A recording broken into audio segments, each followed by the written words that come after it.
Okay, well, what's happened? Barbarossa is fashionably early, like it was last time. So we thought to maximize our time, we'd start early. Okay, well, that's good. Traversable Mgtow should be on his way. I've just spoken to him quickly. Okay, Just Joe. Yeah, so he says he's on. good. Who else? We've got Paul Proteus, obviously, joining us too. Yep. All goes well. Paul Potier should be coming on. Let me just find him. Obviously, you guys will have to excuse me. Okay, no problem. You'll have to excuse me if I'm a bit despondent when I'm trying to do the logistics of this. Obviously, you know what it's like when you're trying to find everybody around the interwebs. Yes, I know all about that despondency. Yes. Okay, let's see.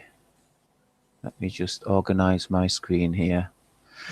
Yeah, obviously, last time I was inundated with trolls trying to tell me to get them on, so I'm going to shut down a few of my screens so I don't get that this time.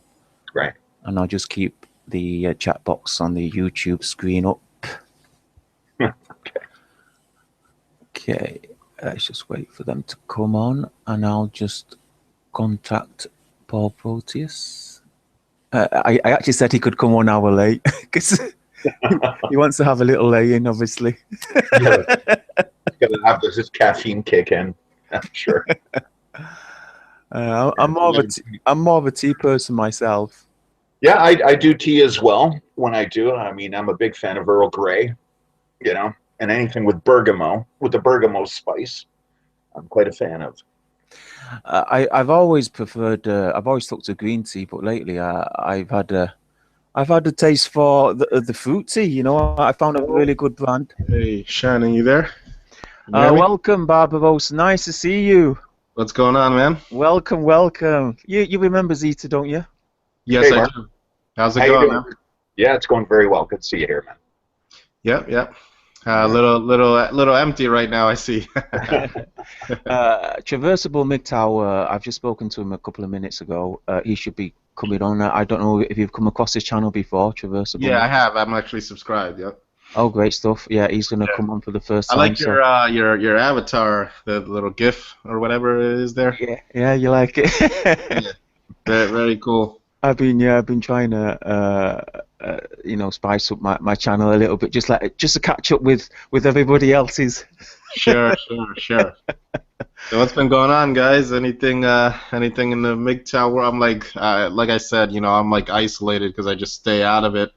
So like you guys, I think, are much more in tune to what's going on a daily basis in Mgtow a lot of times than I am, Oh, there's been a lot of things happening these last couple of weeks.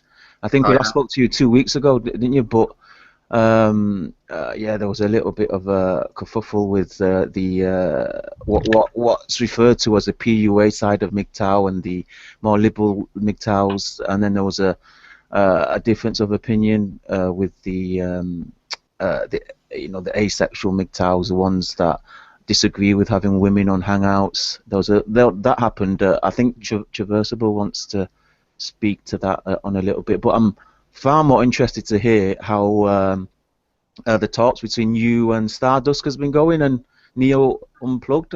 I've talked with Stardust, but he's Stardust I've talked with, and he generally likes to talk to whoever he's talking to, first or whatever. Mm-hmm. So he said he's open. Last time I talked to him, he said he's open to doing hangouts with other people, but he's also he likes to talk, I guess, on an individual basis with people more, initially, and then go on from there. I know Neo Unplugged wanted to talk to him as well, but he just told me to I think he's busy now with a couple of things. He said he's gonna call me or Skype me or whatever when he's done doing that stuff. But right now it's kind of in limbo. He's doing his own thing right now. So if I definitely asked him if he'd be interested in doing more podcasts and stuff. So I think in the future maybe we'll see more of him.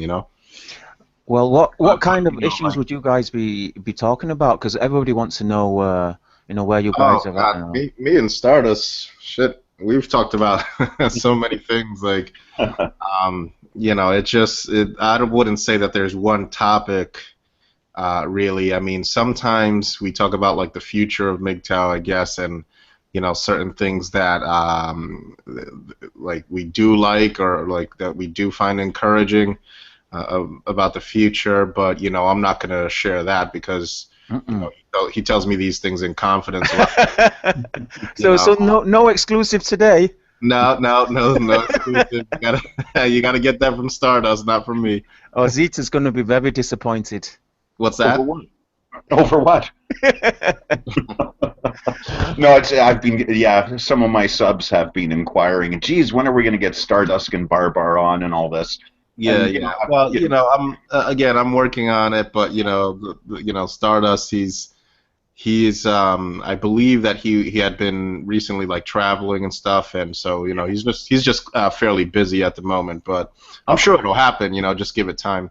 well, yeah, and that's exactly what I've been echoing back to them, that, the past 4 hangouts we've done since we started this, we've gotten quite the subscribership has gone up, and a lot of Yeah. guys inquiring and stuff. So there's a natural organic development going on, Bar, and that's pretty much Well, I want to, and I'm apologies for not having done this yet, but I wanted to, what I'm going to do is I'm going to take this conversation, upload it to my channel, but then, sometime in the future, after that, I'm going to like kind of get a bunch of your guys' channels and just, instruct people to go and subscribe to their, because you guys are doing all these hangouts, and I think you deserve more subscribers and all that, but. Yeah, I mean, in the future I'm going to do that, and hopefully we can get you guys a lot more subscribers than you already have. But I'm glad to hear that it's going up by itself. Yeah, it's definitely developing. Much appreciated that. One of the things that we're trying to encourage is people, guys with specific issues, to be inspired to somehow and start their own hangouts. For example, a TFL component within Mgtow right now. Guys who are on the fence, trying to decide. We're encouraging these guys to, do their own hangouts, and I think Niko has encouraged a few guys to go in that direction. So that's pretty positive. Well, right? like me personally, I didn't really get too detailed into like the TFL, but I saw like a couple of guys like I guess attacking me or whatever from that side or whatever, the manosphere, and they're all saying that I'm like a pussy beggar because I associate with women or something. So I just kind of like disregarded those guys. But I think maybe hopefully it'll be possible to kind of I guess coax some of those guys to come over to Mgtow, because from what I saw, when I first started watching these uploaders that would talk about TFL, a lot of them would just kind of talk about how I remember at one time there was I guess a conspiracy being banded about that, like the Rockefellers are like rigging the dating scene so that people can't get dates, and it's just like I don't care about that, like I think that Mgtow, it should always be made clear that Mgtow is not really here as like a dating service, to try to get guys like dates, it's like that's really not of my concern. What people do in their personal lives is up to them, and if you want to go out and talk to girls or whatever and court girls, and that's your business, but like Mgtow isn't here to facilitate that for you. You understand what I'm saying? Totally. So it's just like I don't know, like I saw some of that, and then I tended to shy away because, of course, when I see that, I draw parallels to like the traditionalists. I'm not saying that these people are traditionalists, but I guess the end game of traditionalists for me has always been to just kind of repair the broken, devastated relationships and institutions that feminism left in its wake. Right. And that's not our job. We didn't break it, and like I think Stardust made a video like, "Are you a repairman?" We didn't break the relationship between men and women, and so it's not our job to fix it, and it's not our job to like secure romance for people. That's something that we should do on our own time in our personal lives, Well, and of course, waking up to really what the red pill moment is, with regards to that, and that's a discerning factor, as I've seen it, between the TFL and Mgtow, or the transitioning point from TFL. Yeah. Well, I think I mentioned this in our last hangout that Yeah. Mgtow is I think the growth behind Mgtow is that it's sucking in people from everywhere in the manosphere and kind of assimilating them, if you want to call it that. I hate to sound like Star Trekky or like the Borg consensus or something, but what it is it's so compelling to so many people from so many different parts of the manosphere that once they get there, they don't want to go back to what they were previously associating with, so it's not just TFL. I know people that are formerly PUAs or found the manosphere via the PUAs or via the men's rights movement, and finally arrived at Mgtow, and haven't turned back since. And of course, the Google Trends and the growth rates reflect that. So yeah, I mean, I think it's just casting a wide net, and we're catching all different kinds of fish, and all of a sudden, all these fish just are, have formed their little community. So it's a great thing as far as I'm concerned. But you do have to watch out. Hey, how's it going? Who am I looking at here? It's Traversable. Welcome, brother. Traversable Mgtow. How you doing there, Joe? Hi, Barbar. We got Zeta and Shining Light here. That's right. Oh, thank you. Thanks for the invitation. Oh, you're most welcome, brother. But Barbara admits to have watched your videos before, so I think everybody knows everybody here. Yeah, I used to go under the name of Joseph Byrne, and then I changed it recently to Traversable Mgtow.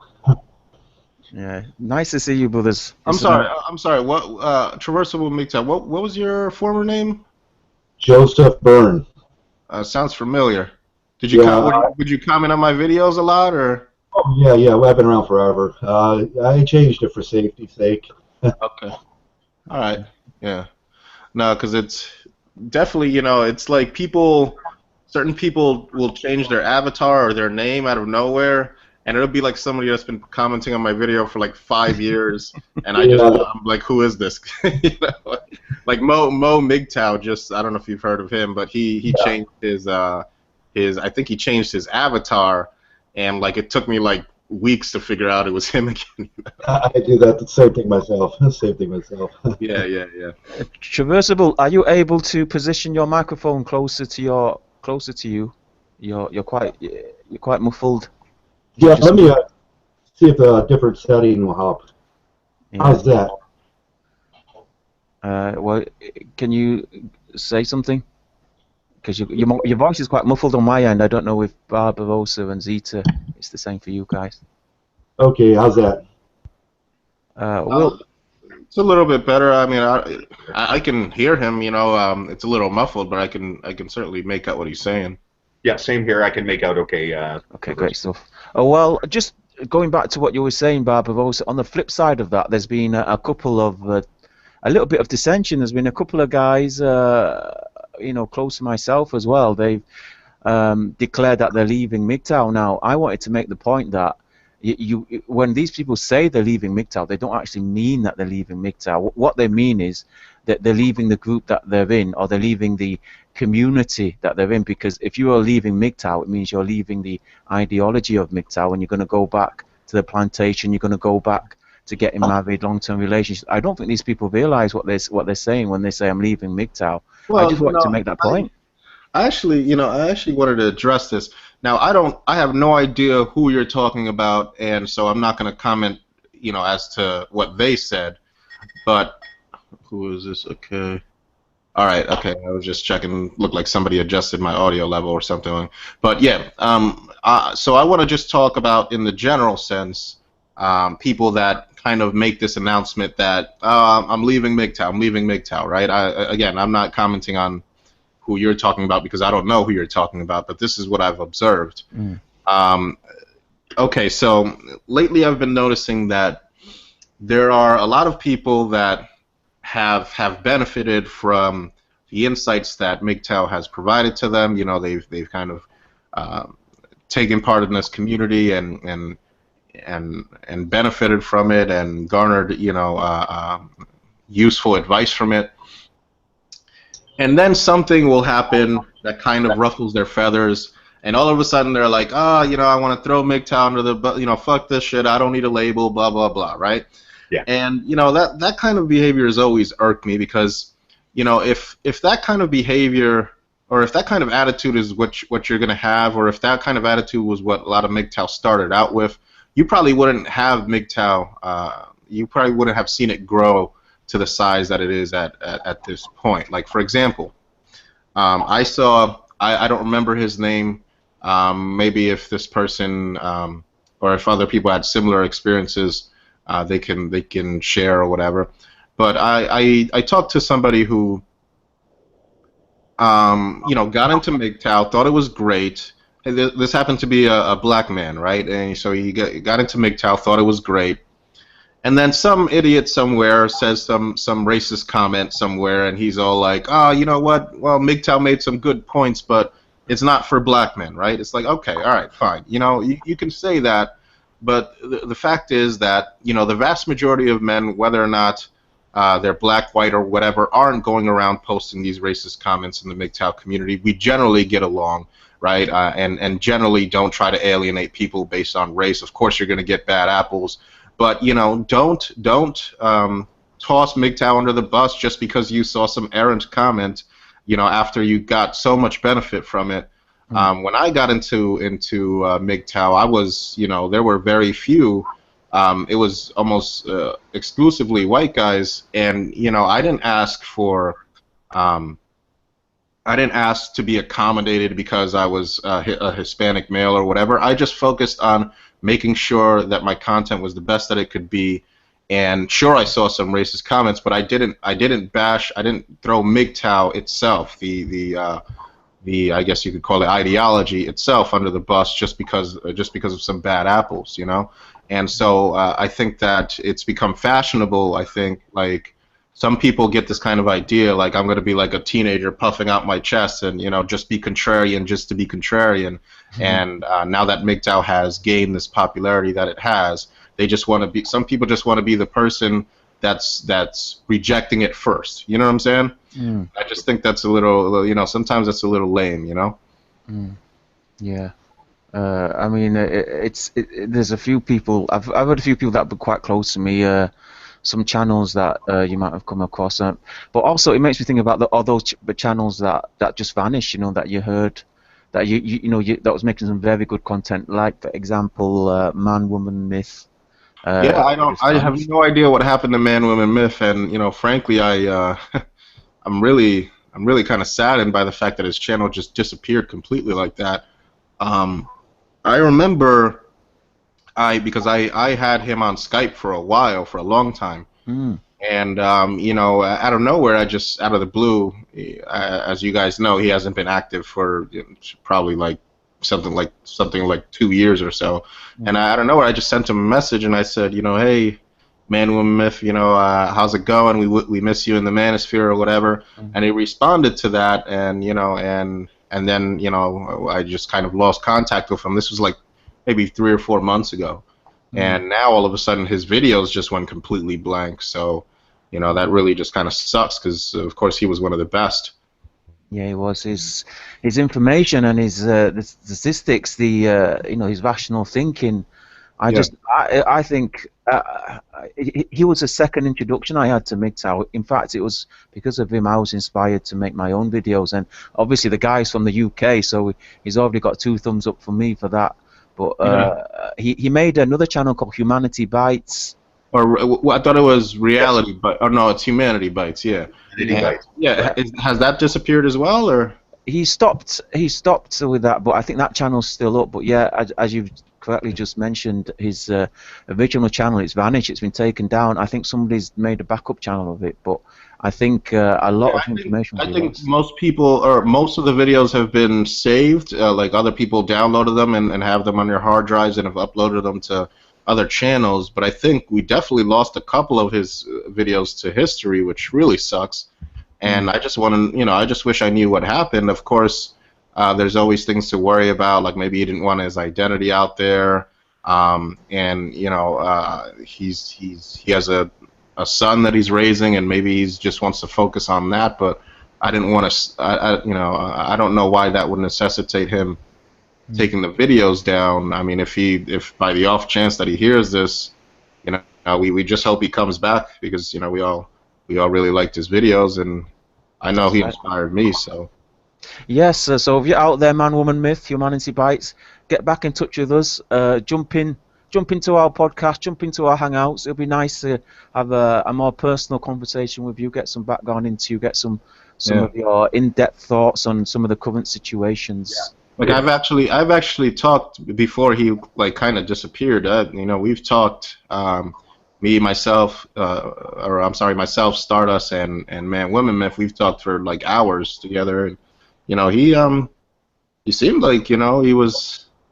I mean, he seemed like he was still excited about the Manosphere, even though he wasn't uploading regular content. And I just wish I knew what happened. I mean, who knows? I mean, he from what I know, he is married. So you know, maybe his wife, and God forbid this happened, but you know, maybe his wife didn't want them up anymore, or threatened to divorce him. I don't know. I'm just speculating at this point, and you know, I hope nothing like that happened to him.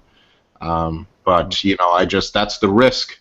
That's the risk with being married and being in the Manosphere, is that imagine, hypothetically speaking, and of course I definitely don't want to see this happen to Man Woman Myth, but imagine if his wife decided to divorce him, and she has all of this evidence up on YouTube to be able to show the judge, you know, if it ever came to that, you know, and he's kind of, you know, he's taking a huge risk, you know. Definitely.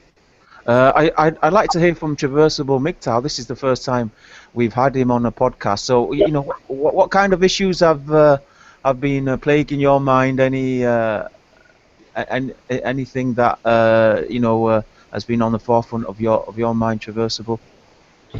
Yeah, we just seen this with Mgtow database was one of them. He left after, I think it was a single comment was made, and he left Mgtow and said he was going to leave Mgtow, and he shows up back once in a while, but not too often. And he did some really good work for Mgtow at the beginning. I think he did some work for Barbarossa there, and he just up and left. And we see this a lot in Mgtow, where it just wears off of people after a while, or they get burnout.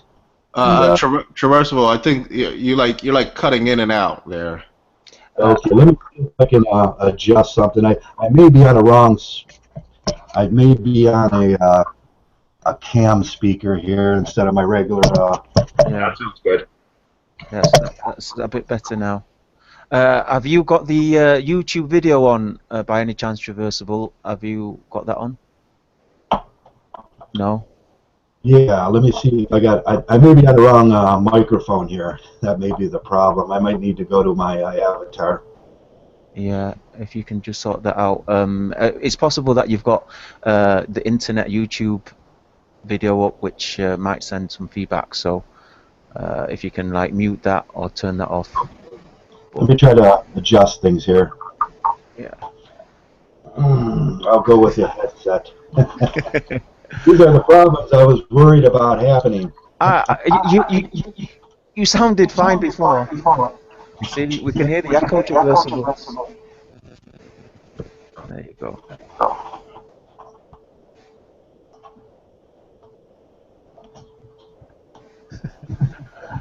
How does that sound?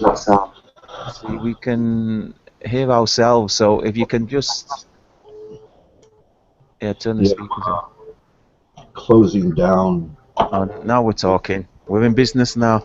I think you can't hear me anymore. No, we can hear you. No, we can hear you. I can hear you. You're good. Can you hear us? He's muted himself. Can you hear us, Traversable? Yeah, you sounded fine on our test one before. No, I don't think you can hear us. All right, maybe we can like type to him, you know, and get him sorted out. I may have to re-enter the room. Can you hear me now? Yeah, we can hear you, but obviously you can't hear us. Okay, he just muted himself. Oh well, I think, he'll jump in later, I'm sure. yeah, we'll get him back.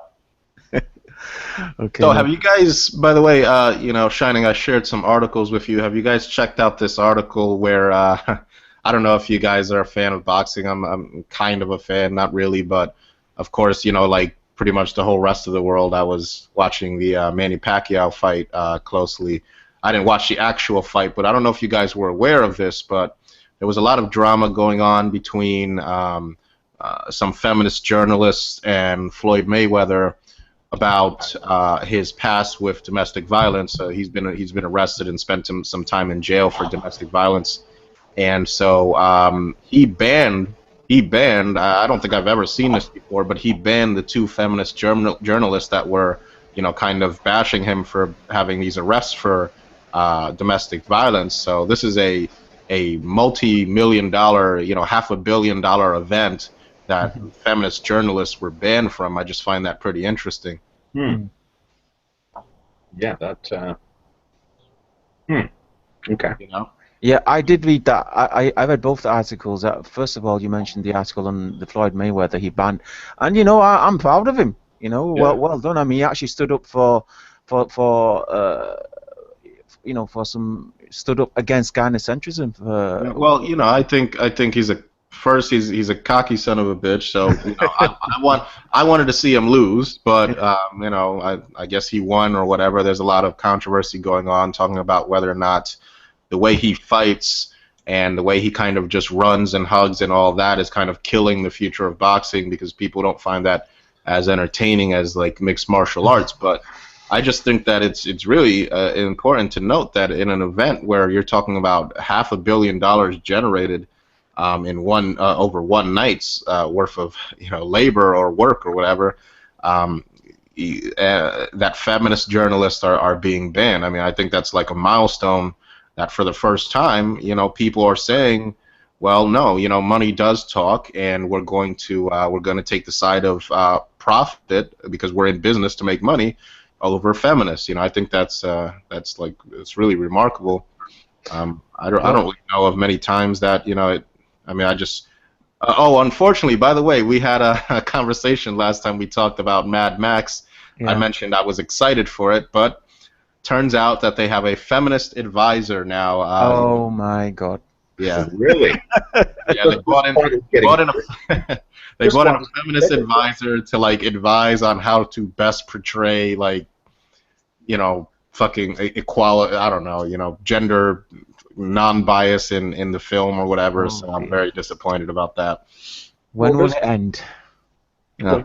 This ties in with there was this feminist-based censorship group that, and I forgot the name, Bar and Shining, but it was all about censoring certain parts or advising movie makers and directors, producers, to include certain scenes with women talking to each other. Yeah. Yeah. Well, I don't know if you saw the one of the recent videos I uploaded, but apparently they even there's a test, the Bechdel test, right?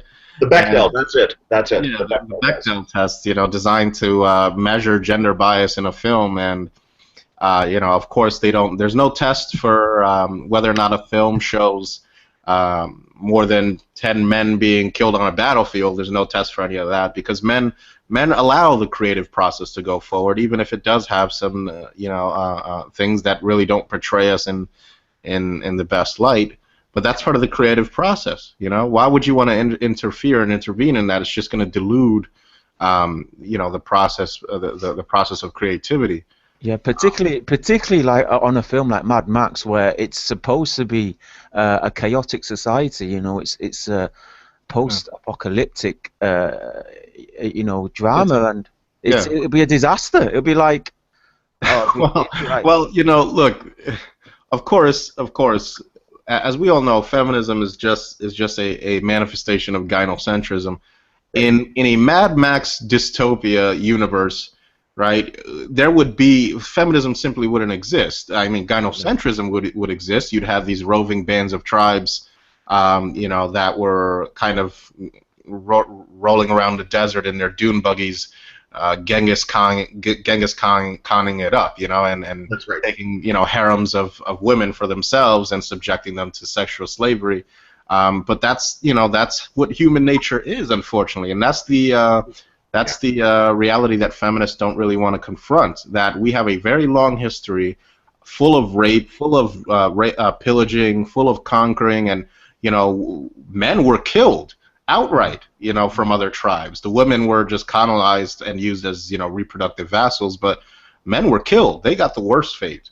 Well, and that's just it. I mean, with Mad Max is a perfect depiction of what could happen, right? And it really ties in with the nature if we ever devolve to that kind of point.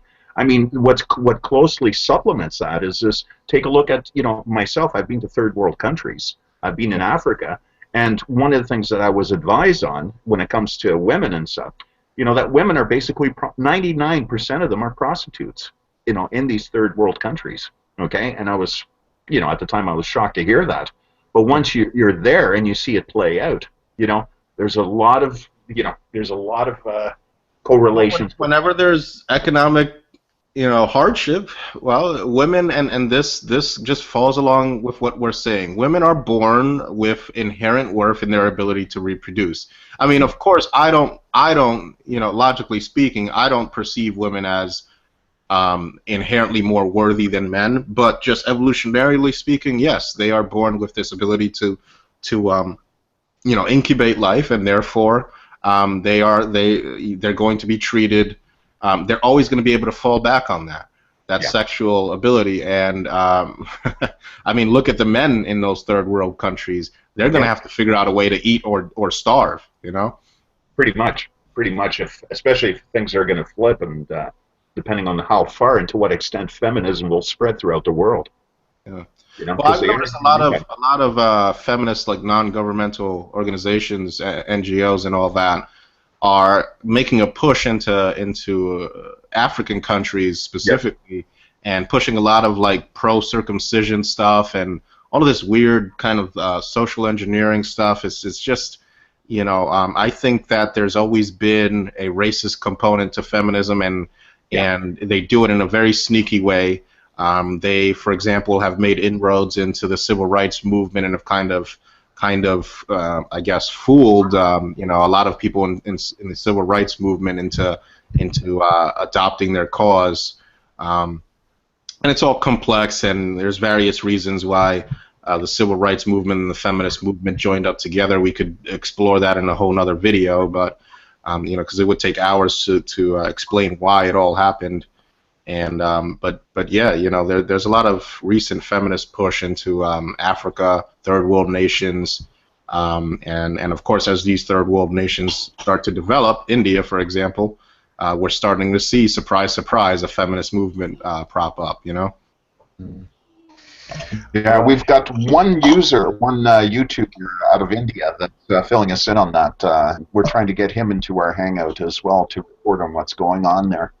Oh yeah, I'd love to hear about That should be India. From what I understand, I'll post his channel. He's got two videos out, but we've been on him with us. Well, there's that famous clip that's circulating around the YouTube of the game show where the lady slaps one of the contestants, and then the guy slaps him back, and then all the guys jump on him. All white knight the young lady who started the fight first. So it does seem pretty. And then there's that other. I think it's a advertisement or something where a man is on a crowded bus, and the bus is jostling about, and he accidentally falls on the woman, and then the woman pushes him off and eventually slaps him, and then they come to another part of the road, and the bus jolts and she falls on top of him, and then he slaps her, and it just makes it for a very what's the word now, gender equality moment. Think about that for a second, though. Isn't it crazy that they can actually get away with having women-only buses? I think that goes to show that the differences between the races or whatever they are. I think that our society is much more open towards being egalitarian in terms of race relations than they are in terms of gender, because you try to tell a certain race to you can't board this bus or whatever, and you're gonna have like riots in America or in the West, right? Right. So if you like make it illegal for race X, right, and we've done that in America with Rosa Parks or people like that or whatever. So we've done that before, but try that nowadays, and you're gonna see like nationwide protests, right, and like riots or something. But I could see in America and in the West, and it's already happening in India. I could see women-only buses catching on, or women-only taxis. I actually brought an article up regarding that, where I think it was in New York, actually, New York City, they were trying to get a women-only taxi service off the ground because, of course, women are uncomfortable sharing taxis with men because we're all rapists. Definitely. I mean, we're never going to get to the point where, despite all of this new stuff going on about like transgender and all that, we're never going to have unisex bathrooms. I mean, it's just not going to happen. The differences between gender are such that men and women, to a certain point, to a certain degree, want to be segregated. Well, if you think about it, it's still very much in our culture that women are very. I mean, if you take, for example, work-based clothing, your formal wear when you go to the office, the men are expected to wear a very, supposed to wear a tie, a suit, and the women, they basically can wear anything so long as it's deemed to look smart. I mean, in what way is that fair at all? I remember. I don't know if you guys have heard, but back in the UK about 5 years ago, a man successfully took the government to court because he said, when I go to work, he was a civil servant, he says, I have to wear a tie to work for the government, but all the women, they don't. They don't have to wear ties, don't have to wear shoes, don't have to wear... Well, not only that, but they come into work like half naked too sometimes, Exactly. They can wear whatever they want, and, gender equality needs to catch up in that. Have we got Traversable back? Traversable, are you back with us, brother? I was wondering how my sound is now. Ah, there we go. Yep, much better. Much better. Okay, my video cam had hijacked the hijacked the sound with that little tiny mic. But anyway, you were saying before the audio issues, we was asking you about any issues that were on your mind. I mean, we'd like to hear from you, Traversable. Oh, I kind of lost the conversation there. So the issues normally, well, at this time, we just had the big Picturegate issues, and Hangoutgate, yeah, and a lot of people had left.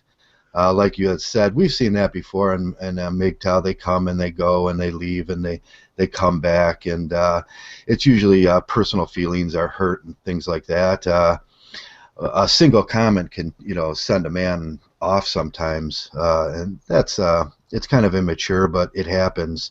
But with that was a whole different breed of animal there. People made videos and spammed them out there of that, and it was rather concerning. It was from that, a few men have left. It was disappointing to see, rather disappointing. Even as much as a few days ago, I was still getting them awful pictures spammed to me. And, that was it started getting old. I had to block a few people.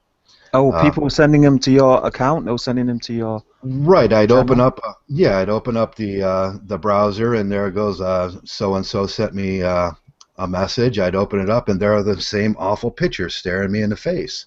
It was 4, 5, 6 times at least, and at that point, it became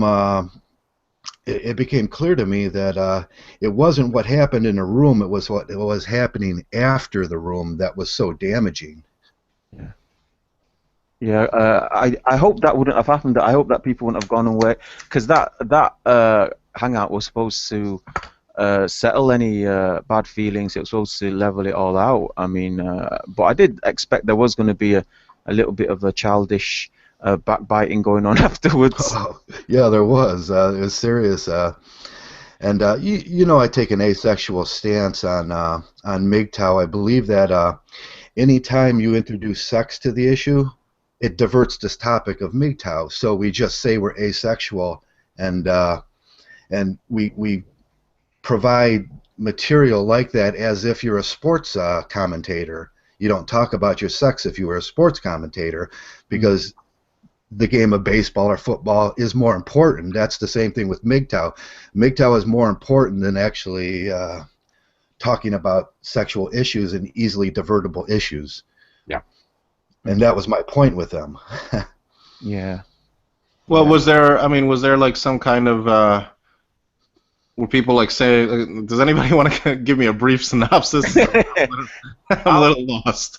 I'll let Zita fill Barbarossa in. Oh, you didn't hear about this? I also need some filling in there too as well.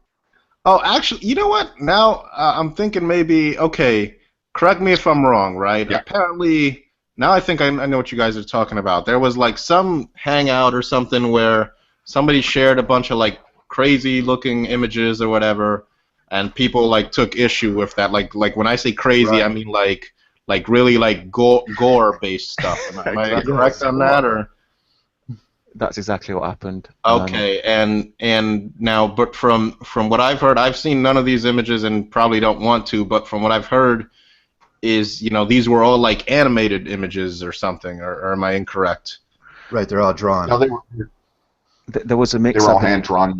Yes. Yeah. Well, we had a hangout this weekend on that.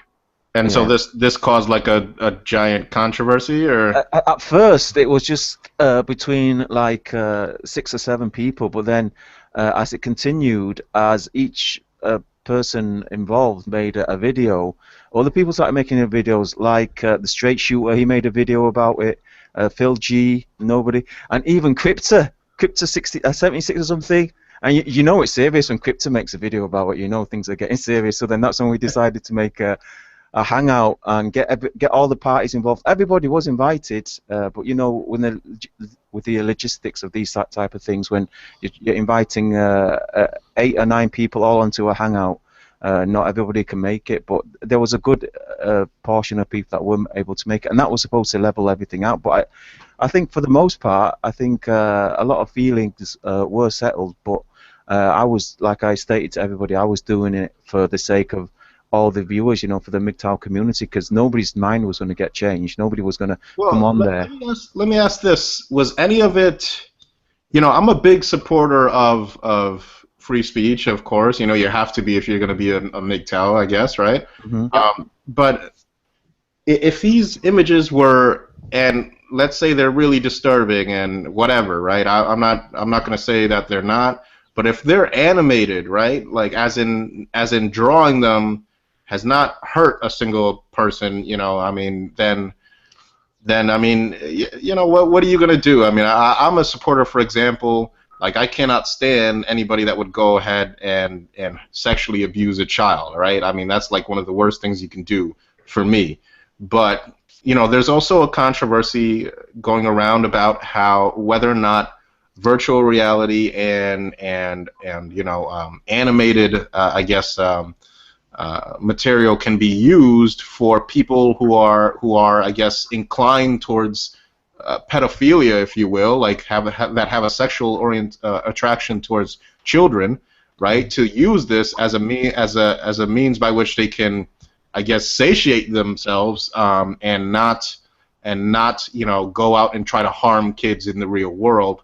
And I can't say that I'm 100% opposed to that, because I mean, if this can be used to kind of, I guess satiate these people sexually, and they don't go out and translate that into the real world behavior that harms children, and it's, I mean, under free speech, then why should I oppose something like that? You understand what I'm saying? That's an interesting thought. I mean, that's kind of like saying that the ends could justify the means. That's very much like giving morphine to like a heroin addict. I mean, morphine is a lesser form of. I think it's a little bit different, because we're dealing with sexual attraction, right? I mean, I have, with various girls that I've dated in the past, have had them kind of request some kind of bizarre behavior in the bedroom, like nothing too crazy, but you know, like I've had girls ask me to like simulate choking them or something, right?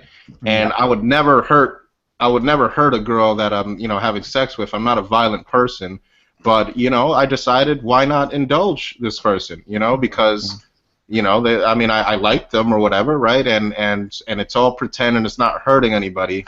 And when you're dealing with sexual attraction, it's there's dopamine involved, there's serotonin, and you know, in many respects, people can become addicted to sex. But it's also something that is one of the most powerful drives in the human, I guess, being or whatever, is to seek out sex, you know. So I mean, not everybody is going to.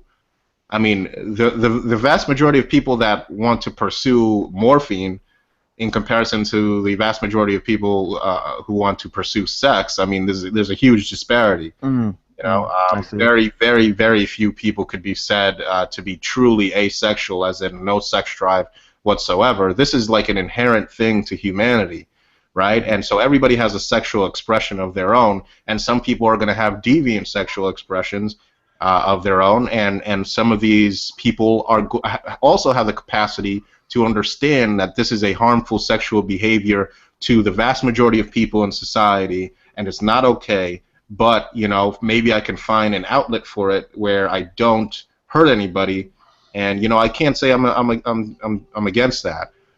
If that crosses the barrier to like a real, you know, to where you're harming real people, of course, to me that's unacceptable. Yeah, we use I use asexuality as a just for YouTube. It's a No, I understand what you were saying, like, you know, but I think, like, I get what you're saying. Traversable Mgtow is that you know, you're using it as PG. Yeah, exactly. No, I get you, but you know, there are some people, I guess, you know, that really are, for whatever reason, maybe it's some kind of biochemical or hormonal imbalance, they literally have no sexual drive, you know? Right, I understand that, yeah. We've seen with Yahoo, before I was here on YouTube, I had quite a number of channels over on Yahoo, and what Alyssa Myers had done is she just threw out the pedophile word, and that all ended. All the sports pages shut down. She called the men on the sports pages pedophile, and that's what happened here. They started slinging around the pedophile word, and that is so damaging to men. Anytime you get a group of men, if you want to stop that, you just sling out that pedophile word, and it's over. It's a new witch hunt. It's a new witch hunt.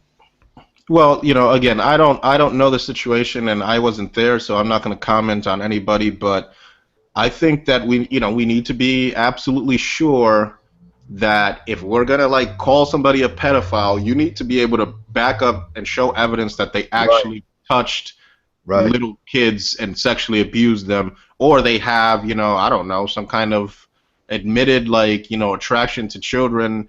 And look, you know, like we have to start asking ourselves these hard questions in society, right?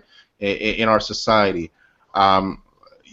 Again, you know, I have nieces and nephews. I don't have any kids of my own, but you know, just the thought of somebody like trying to like sexually abuse them, of course, you know, it's horrific. Is infuriating, right?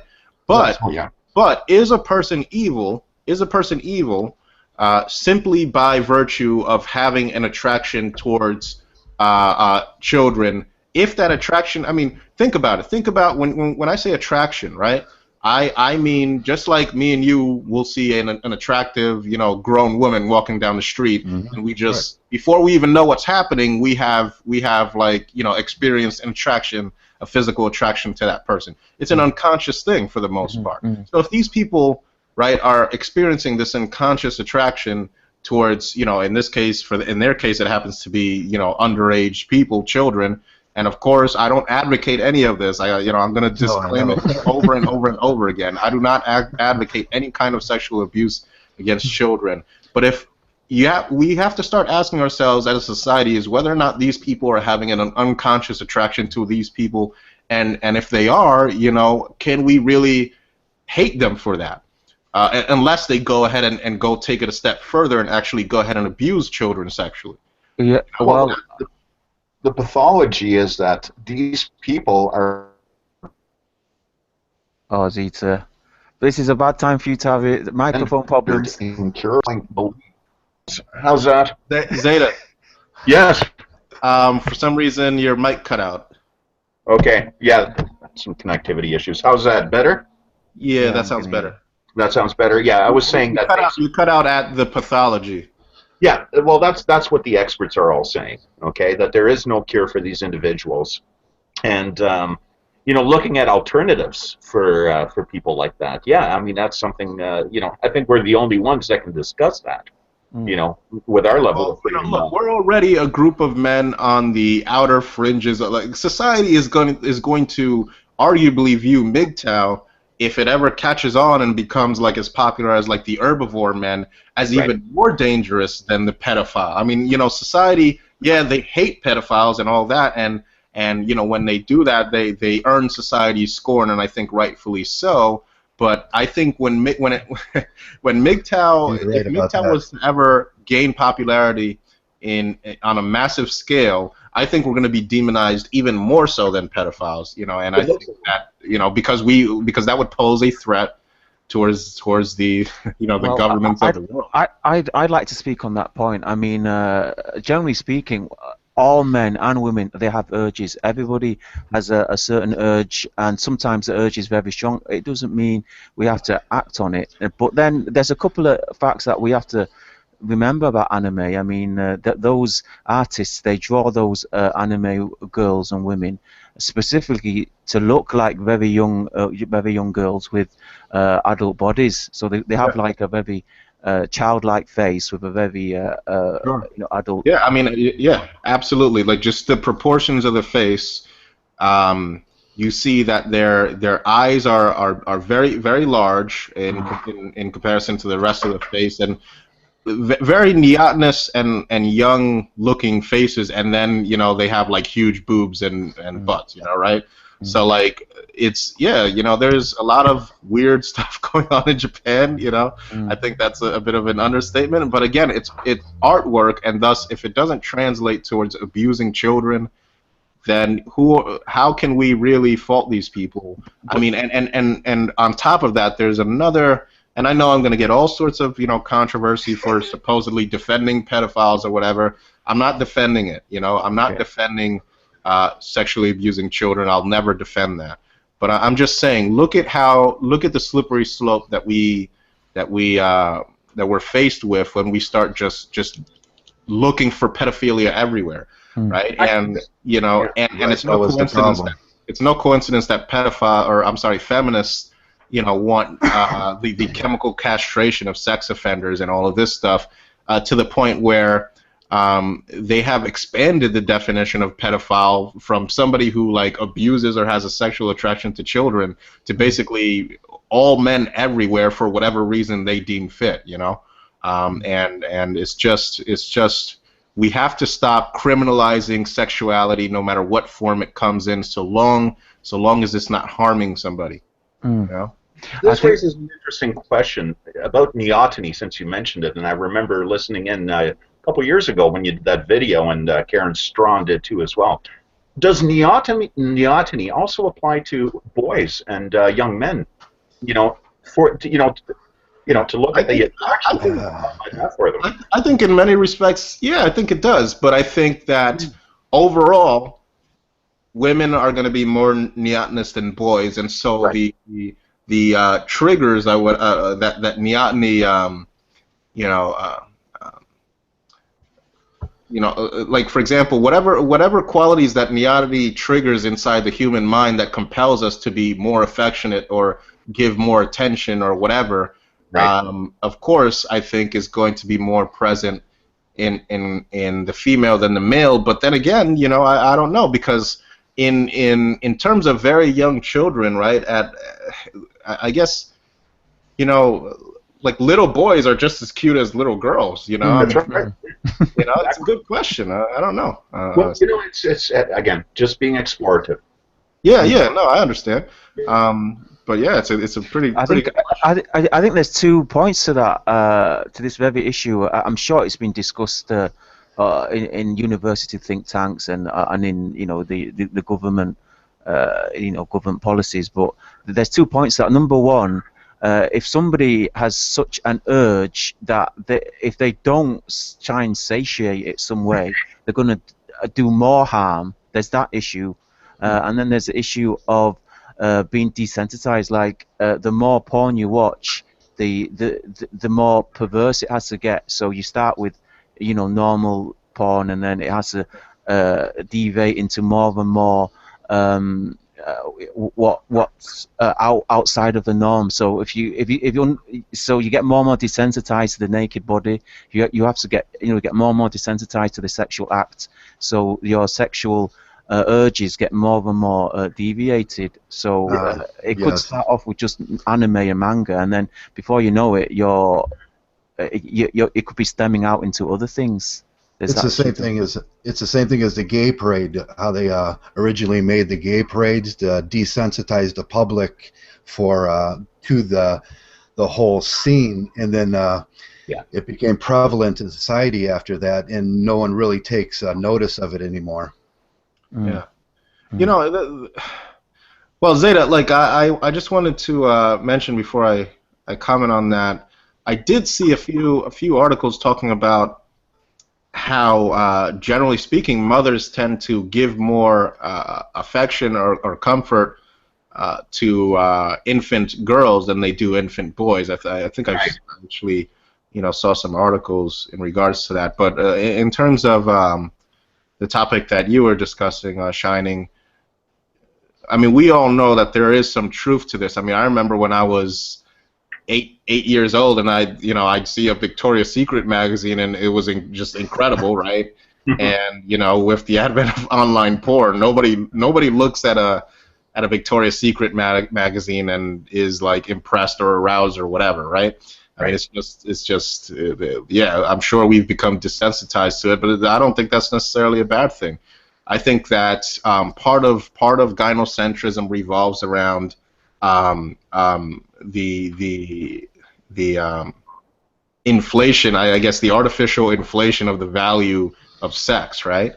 And I think that with the advent of online porn, it's like if a girl these days isn't into some pretty freaky shit, then I don't think I can mess with her, Like I'm just gonna be honest, like you and everybody else, I think.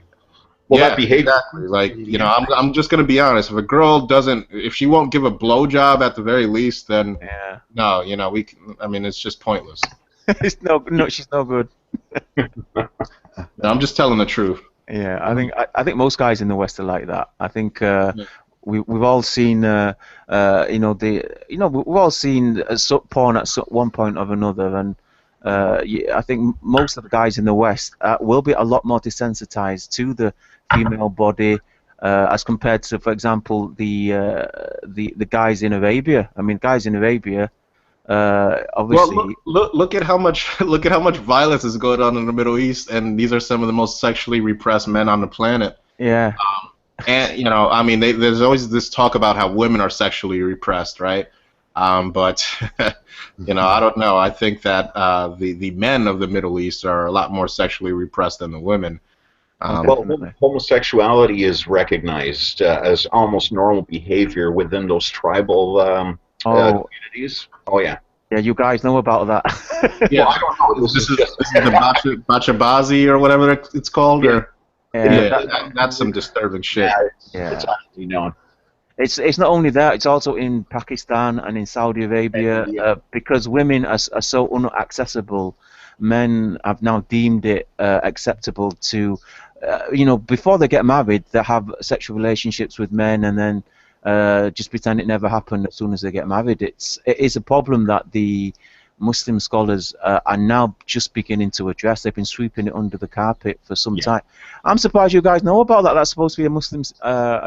Well, I have a cousin who went over to Afghanistan, and he told me that and again, this doesn't mean it's correct. I'm just relaying what he told me, is that a lot of the in Afghanistan, which is where he was deployed. They think that a woman is simple, like a woman, sexually speaking, is only there to like reproduce or whatever. Like that's the sole function and only function of a woman, sexually speaking. And but when they want sexual pleasure, they like seek out a boy or whatever. So I mean, that's what he told me. Again, that doesn't mean it's true, but that's what he told me. He like observed from talking to and I do know for a fact that he came in contact with like a lot of the natives out there, and would work with them on a daily basis. He was a diesel mechanic, and sometimes they would like I guess, I don't know if you'd call it hire, but like commission the natives to like work for them or whatever. And he just told me tons and tons of stories, and that's again, it doesn't mean it's true, but that was what was relayed to him. Well, then that does possibly reflect the theory that sexual preference or sexual deviancy does have a lot with social conditioning. Then I think it has some. I think it's based in some fixed biological, factors, and also absolutely. I think that if you take, for example, I mean, is it outside the realm of possibility that somebody can be brought up in an environment where certain sexual behavior is encouraged, that they weren't, I guess, just naturally inclined to, and eventually they could come to accept that sexual behavior and even eventually like that sexual behavior? Well, that's a very worrying trend that it is mentioned in a lot of social. So a lot of social reports, like children that are abused for long periods of time, they do have some extreme sexual deviances. I think there is a lot to back that up, and I think a person's first sexual experience does have a lot of, just put a big imprint in their mind, from then on. I agree. I tend to agree. For a long time, after I like lost my virginity or whatever, I would seek out traits in the next girl that I would date or whatever that reflected the first girl that I slept with, Yeah. Right. It's a continuum, and I think it stems back to the male mother need, okay, or the heroin effect. Yeah, absolutely. I think, yeah. And those things have to be very carefully looked at and weighed out, especially with women. But it's not going to happen because that's because male sexuality is evil. That's about the entire scientific inquiry that's going to go into male sexuality. Well, we're changing that. We're having discussions on that on a weekly basis, pretty much, and that seems to be the resounding theme of our. Well, that's going to. I mean, that's what Mgtow is pushing forward. What Mgtow is. I've always said this. I've always maintained this. Is what Mgtow is it's asking the question of, in the wider sense, what it means to be human, and in the local sense, what it means to be a human male, right? Yeah. And I think that it's extremely important that we have to explore that, because nobody else is. I mean, society doesn't have an interest in understanding male sexuality, right? They just have an interest in controlling it. I mean, we don't care about the vast majority of U.S. farmers or world farmers don't care about the qualities of the muscle consistency in an oxen that allows him to pull a plow, right? Yeah. He just cares that he pulls the plow, right? And how to hook him up to a machine that will allow him to, like, pull the plow and till the fields or whatever. But that's really what male sexuality is in our society today. They don't care. They just want to derive the benefits, the fruits of male sexuality's labor, and that's about it. It's up to us. It's up to Mgtow to like really delve deep into what's going on, and we're not going to get funding from universities. We're not, that's where feminists lie, and we're not going to get help. So it's just up to us. And frankly, I think the best science is done not in universities or whatever. I mean, yeah, I think universities can push the envelope when they have hundreds of millions of dollars. But look at somebody like Isaac Newton, who sat around in his room and derived the equation for gravity. I think the best science is done when nascent fields of science are beginning to be explored by non peer reviewed at non-academics that are just asking questions and wondering why is this happening the way it is. This is a nascent science, male sexuality. Yeah, it's funny you mentioned that because it was Dark Knight in a hangout I think last week that mentioned that exactly what you said. That eventually it might come to a point that us as Mgtow, if we could start funding these research. I mean, he is a researcher himself. He's a biochemist, I believe, and he would like something to see something in place. He's already looking in his newspaper. Sorry, guys, my phone's ringing. Let me just turn this off. All right, go ahead, keep going. Yeah, so he's been looking at the feedback he's getting from the scientific community, and they're getting stifled, and namely from feminist groups. Okay, there are certain things that are stifling research in that sense, and he brought up that issue. If we could, it seems that we are the only group of men that are willing to discuss that. Look, you have the other factions of the manosphere that are kind of just off on their own doing this thing about like reconciliating between the genders or whatever they're doing. But Mgtow really, I think, is the first one that is really the first group of the manosphere that is really asking these questions. What like the intrinsic nature of the male mind and what motivates it, and what can be understood about the male mind that can benefit men. And that is a goal, right? That is a goal that is completely outside of the control and approval of women for the first time in history. Right? And I can assure you that's exactly what's been happening in the past 4 hangouts that we've been having. And the beauty behind that is it's happening organically. The questions keep. Yeah. Dude, I've said from the very beginning. Well, no, not from the very beginning, but my videos, I'll stop talking about myself over and over again. I don't want to sound like arrogant, but I just think that there's been a progression in my videos that showed from a certain point, where it's like this anger phase. You start bitching about feminism, and eventually you start to say, well, what's causing this? And I think the best conclusion that I could draw was that this is going to be stopped organically. Yeah. Men are going to have to just take action on their own without asking anybody permission, without asking women permission, without asking government permission, and without asking even the other portions of the manosphere permission in terms of what they can say, what they can do, what they can think, how they can lead their lives. We don't need people telling us anymore that we need to lift weights to get women or bullshit like that. If you want to lift weights for yourself. Exactly. We have to stop being filtered. What's that? We have to stop being filtered by the gynocentric or females and start talking about what we want to talk about without that filtering, that social filtering, that social media filtering at least. Yeah.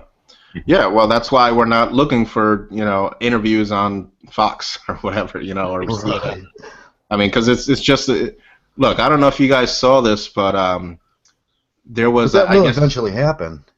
It's going to eventually happen where we're going to be put into that situation where we're going to have to filter ourselves.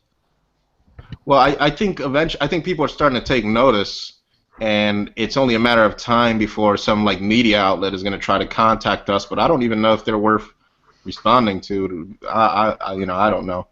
Right, print is dead. Print is dead. It doesn't seem at this time that we're getting anything leading towards a media, getting the media, and I think we're still a ways from that. But the way we've been going lately and the way we're transitioning, from just doing videos and commenting in threads and stuff like that, we've kind of agreed in our group here that, doing these hangouts and digging in depth is the next phase.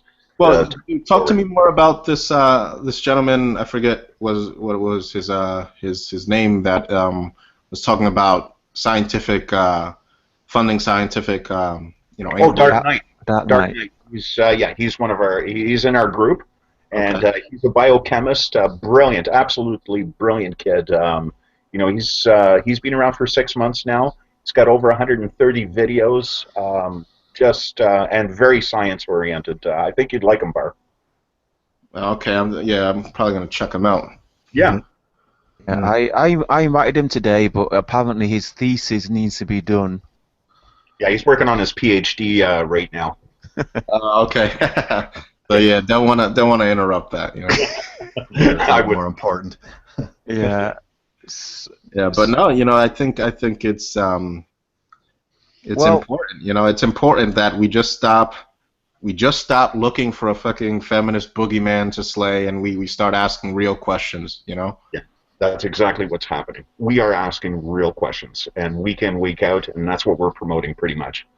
Yeah, that's Mgtow. What we find interesting, some people might find appalling.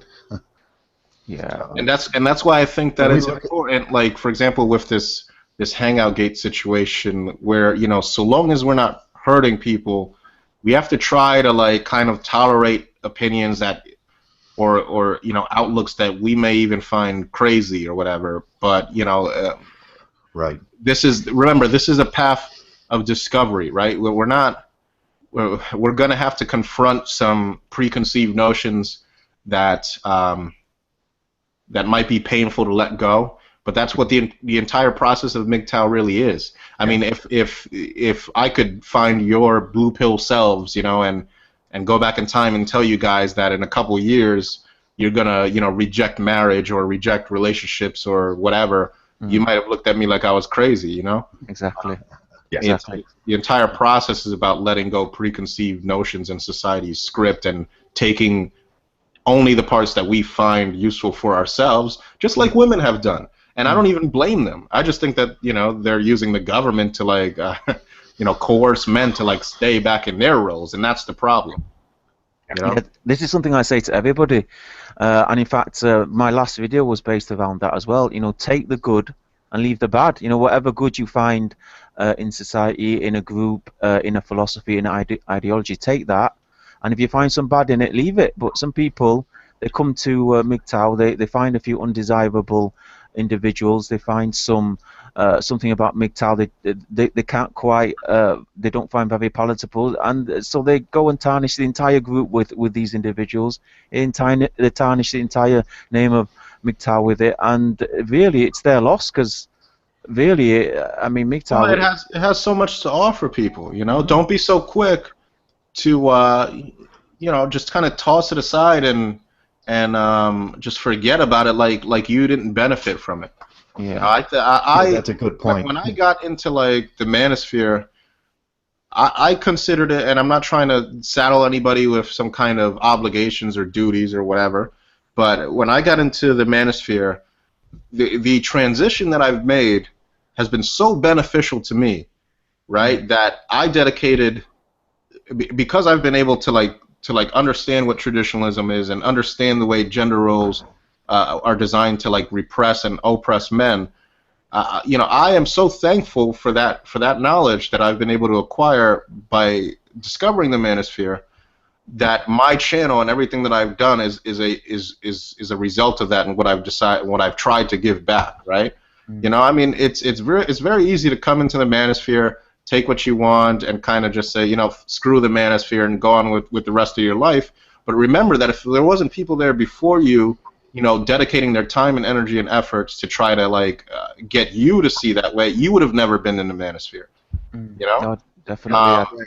So you gotta at least try to give something back, because there's people out there today that could discover the manosphere today, and what if their chance of discovering the manosphere is through you, but you said, oh, I didn't like what some Mgtow said, so screw the manosphere, I'm not going to deal with it anymore. You know? Right. I just put a link out yesterday about a woman that wrote a book on prostitution in India, and it was a very good book, but it was written from a feminist point of view, or even just a female point of view. But it had a lot of great information in it that we can relate to, and we can take topics from, and we can build on it. And but if you read the book, unless you can take that, unless you can. If you're going to put it down after 5 pages, you're just going to lose out on the whole thing, and that's the same thing we do in Mgtow. If you're not listening, you're going to lose out on if you just want to hear your point of view. Yeah. Oh, yeah. If you're just looking for something to dismiss it with, then of course. Right. You know. Right. And Jesus, my phone is going crazy. Sorry, guys. I'm gonna like Okay. silence this thing or just turn it off. No problem. Yeah, while you're doing that, Traversable, I'd like to talk to you, if I may, about a very special video of yours called 50 Miles of Bad to Mgtow. Now, I think that's a lot of, I know a lot of people in fact, it's got no thumbs down.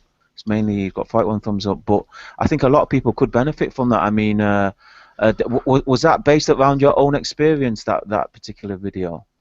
Oh yeah, yeah. I've had a lot of in my blue pill days. Everybody, from the first video I made, I tell everybody up to the age of maybe 38. I was very, very blue pill. I was in the military. I was blue pill. I was a Christian, and then the thing happened. The divorce happened, and feminism happened to me. Yeah, and how long? Before I continue, how long was you married up until then? I mean, tell us a little bit about your marriage, because obviously all that leading up to it would have been very important to how you felt at the end of it. Right, I was married 18 years, and I have 3 children, and it was a horrible ending. It was just horrible. I don't want to go into the details of it. There was drugs involved and over sexuality on her part, and family members had actually became enemies. And like I say, 50 miles of bad road to Mgtow. There was a lot that it took me, to even engage with the manosphere. Before I woke up, there was a whole huge amount. Even after the divorce, I was still acting like a blue pill male, and I was still dating at a huge level. After that, I was dating 3, 4 girls at the same time, and trying to play that game, the PUA game, and that didn't work out very well. I actually had a girlfriend that was murdered by an individual here in Cleveland, the Cleveland Strangler, and wow, it was heartbreaking, and it took a huge amount for me to come over to the right side of Mgtow, and at that point Mgtow really wasn't around. That was 1995, 96, and I had always been interested in the manosphere and men's rights, but I was still socially programmed that I couldn't accept it at all. Yeah, a lot of Mgtow do find that, and it's something that it's not been mentioned. I don't think that by ourselves we would never have found Mgtow. We would never have found gynocentrism. We would never have discovered the word misandry or even the concept. We would never have come to the terms like pussy pass and all these right, the keywords that we give out. And I think when somebody says, I'm going to leave Mgtow, this is what you're saying. You're going to leave, and the thing is, once you found the truth, I mean, surely you can't go back. Yeah, you can't never untake the red pill. You can't do that. But a lot of Mgtow find that, after a disastrous divorce, they still try to fix it. They still try and look for the no-alts. They still try to mend things by finding yet another woman. But obviously, back then, as you were saying, there was no such thing as Mgtow. There was no men's movement or men's group or philosophy that was telling you about Briefolk's law, even though that is right. written some time ago. But no men were actually promoting it at that time. So how did you deal with it? Rage out forums. I would just write blogs and kind of rage out, and I found there was a big crossover with the rage out Mgtows and the rage out MRAs. To what Mgtow was saying, we were a little more aggressive in our nature.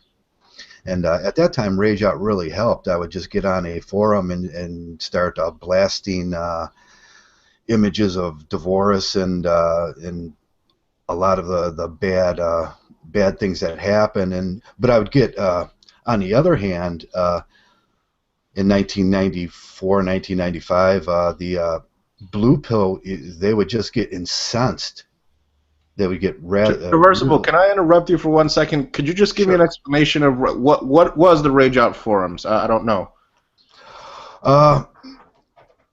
We just start little blogs and little But like. was it Manosphere related, or was it just a general like forum? Right, it was generally. Okay. Most of the guys that believed in were just running around with no structure.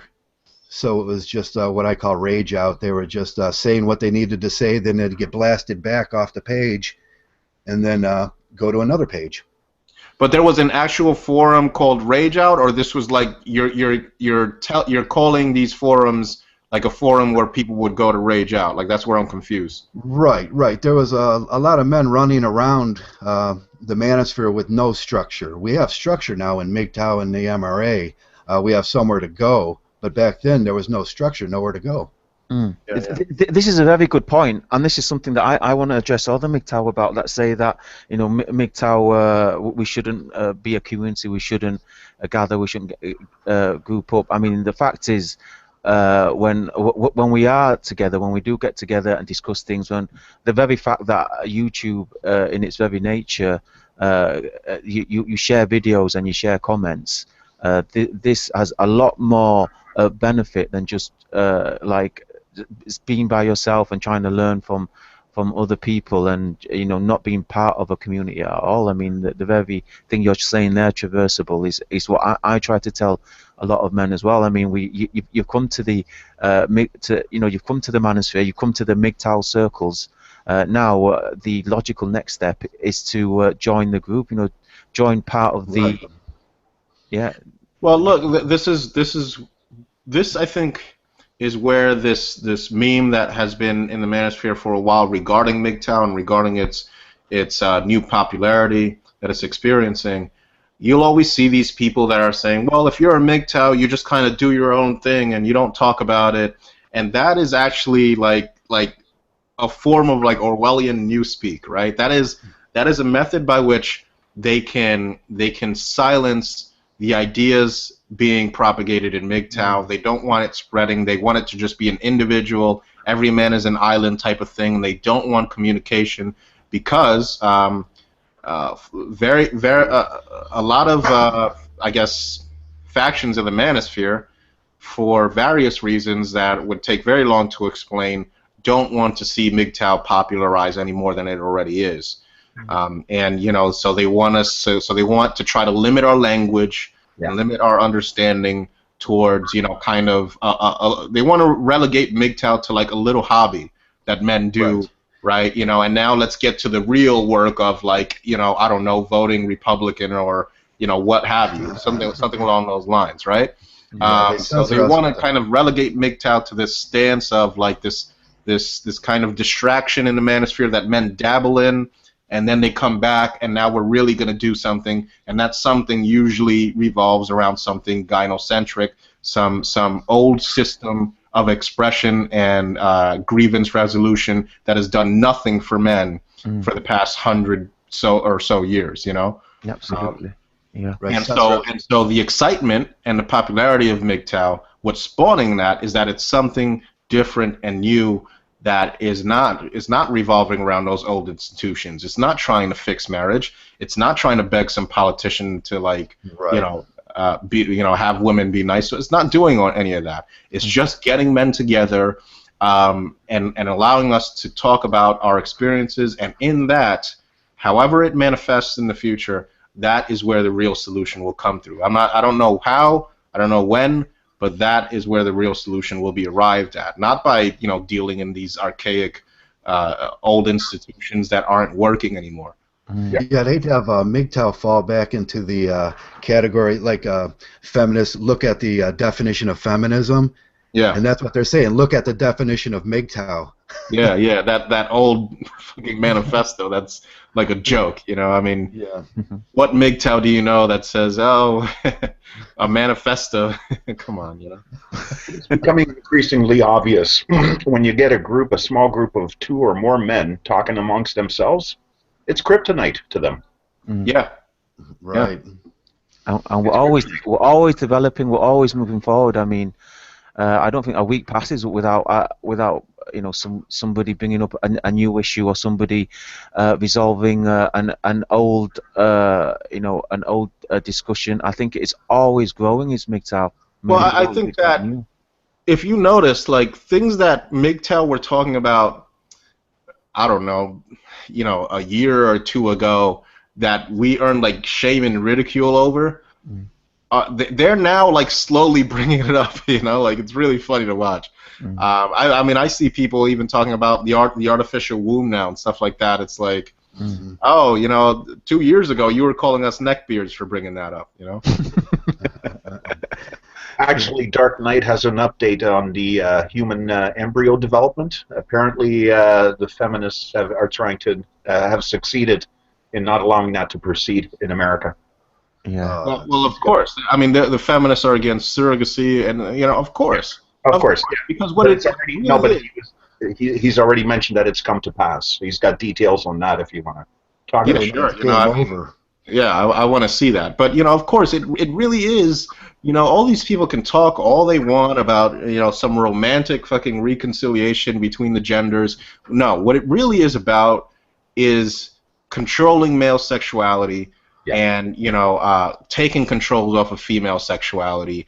And the people that are I guess implementing these laws, they're not interested in equality or a reconciliation between the genders. They know that the key towards having a society that produces and does nothing much other than produce is to control male sexuality. And I think the key is to encourage men to develop by any means necessary, you know, so long as it's not violence, sexual, I guess, sovereignty, you know, and freedom and independence. And if that means that we have to pursue things like, I don't know, surrogacy, in vitro fertilization, whatever, you know, in the future, ectogenesis, then that's what it means. Male birth control, all of that, you know, you have to, as a tactician, because this is a war, you have to disarm the enemy, right? And the enemy, even though it's an unwitting enemy, is the state, is, you know, women and their inherent gynocentric proclivities, and feminists, right? And sometimes men themselves. Yeah, you know, like we have to make it so that it's a basic rule of warfare. In order to win the war, you have to negate your enemy's ability to make war, right? And our reproductive drive is one of the main theaters in which this war is being fought, and it was one of the main theaters in which we're losing and getting our asses handed to us. So it's time we start developing male birth control. It's time we start investigating alternate means of reproduction. I mean, this is what a sentient species is designed to do, right? I mean, evolutionarily speaking, we're put here to reproduce, right? So why would we continue when we have the means and technology to do so, to only allow ourselves and relegate ourselves to only one form of reproduction that is oftentimes sloppy and is left to women as the main deciders? That is not befitting a species that has put men on the moon, you know. That I mean, we just have to exceed that. That is not good enough, you know. Right. We get a lot of with the book Huxley's A Brave New World. We see that a lot as an example in Mgtow and moving things forward and how things can move forward. But you know how the book goes. John at the end gets beaten for you know, he hangs himself. Yeah.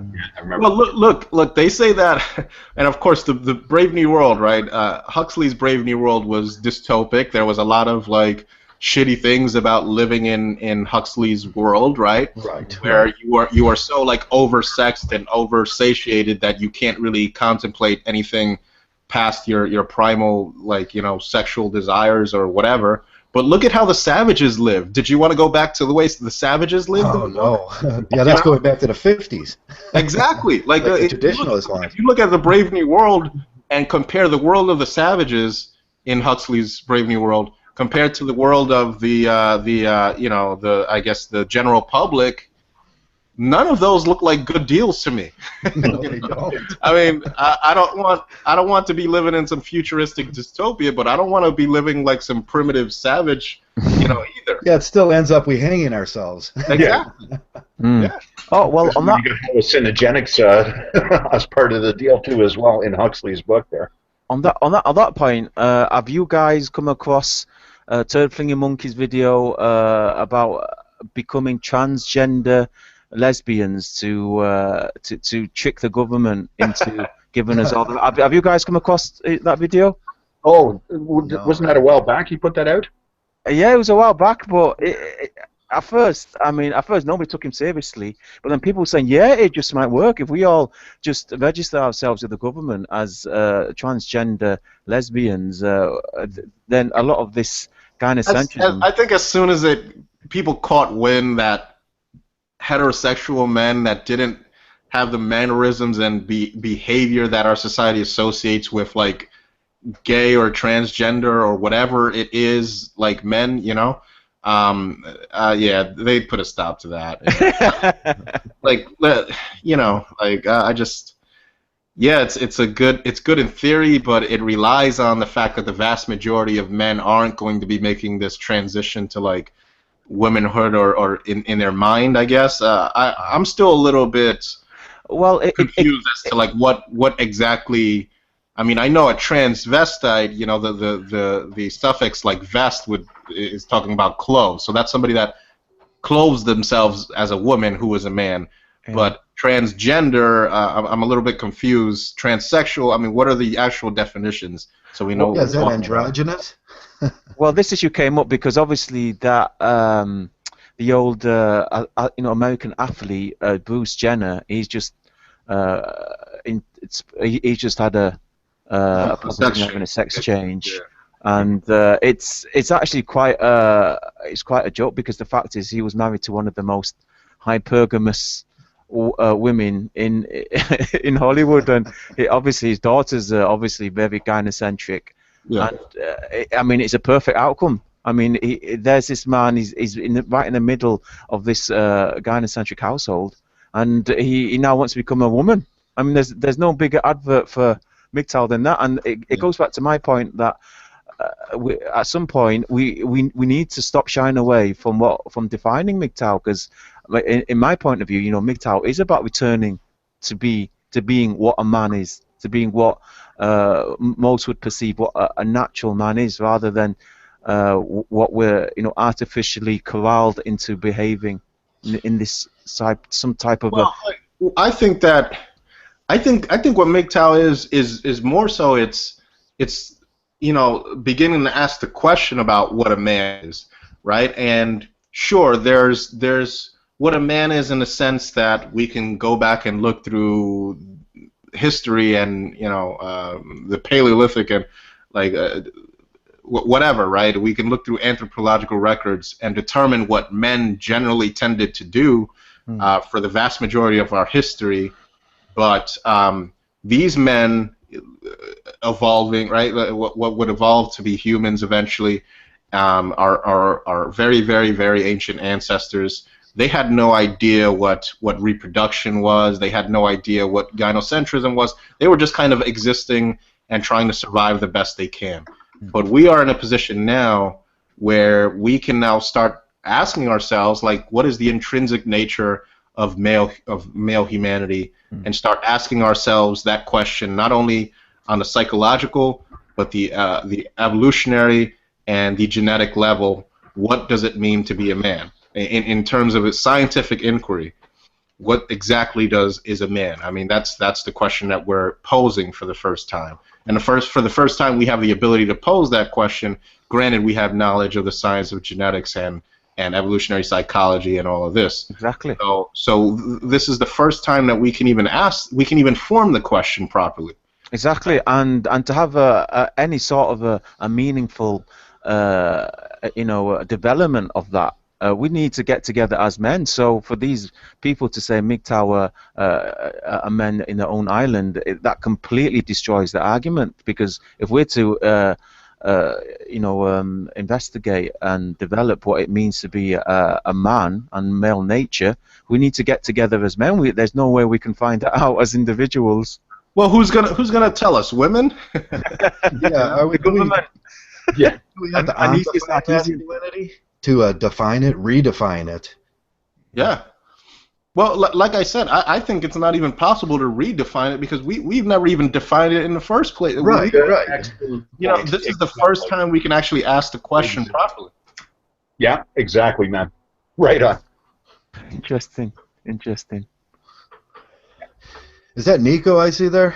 Niko Yeah. joined us. He's been bugging me to get in. Well, introduce yourself, Niko. Don't be shy now.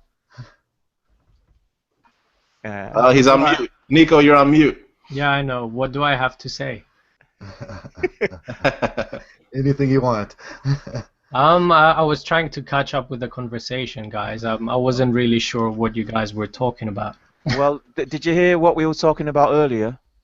Yeah. Yeah, I did. What's your views on our earlier topics? Which topics you went from filtering the social media to moving on then to you were talking about transgender, transsexual, transvestite, and I don't think you really define the definitions. Transgender, I'll define them because fuck it, right? Okay. Transgender is when, let's say we're talking about a man now, biologically a man, is a man who feels that has the body of a woman. So in his head feels like a woman, but has not had a sex change yet or doesn't want to have a sex change. Transsexual is a man who feels in his head as a woman and has gone through the sex change, and transvestite is a man who may be heterosexual but enjoys dressing up as a woman. And can also be gay as well. So those are the definitions. So we've got transsexual, transgender, and transvestite. Thank you very much, Niko, for that one. Yeah. Damn, I had some insights during the sex part. They also included the asexual on that group too now. Yeah, I don't really understand asexuality because I've been one of those kids that has been looking under skirts of girls since I was 5. So I don't really understand it. Sexuality has been throughout, like, very active in my life. Yeah, they wanted to make it LGBT plus. I don't think everything is inclusive, and if you watch what is this Crossing Ways, right? She does Mgtow videos, and I say she is a man who is a transgender, from what I understand, right? And I don't think everything is under the same label. For example, gay men hate lesbian women, right? That is well known. Right, they want to label everything as the same. Yeah, it's not the same, and I think it's feminism, because feminism is the loudest of all those groups, and feminism being the lesbian women, they try to put everything together to look as a bigger group than what they actually are. But if you talk to them individually, you will see that, for example, transgender men or transsexual men really hate lesbian women. I'm generalizing here, but if you have chats with them, you'll come to this realization yourself. Gay men don't like lesbian women, and that's a fact. Gay men really enjoy hanging out with heterosexual men, not because they want to have sex with them, but because they interact in that male reality, let's call it, right? They understand each other a lot better.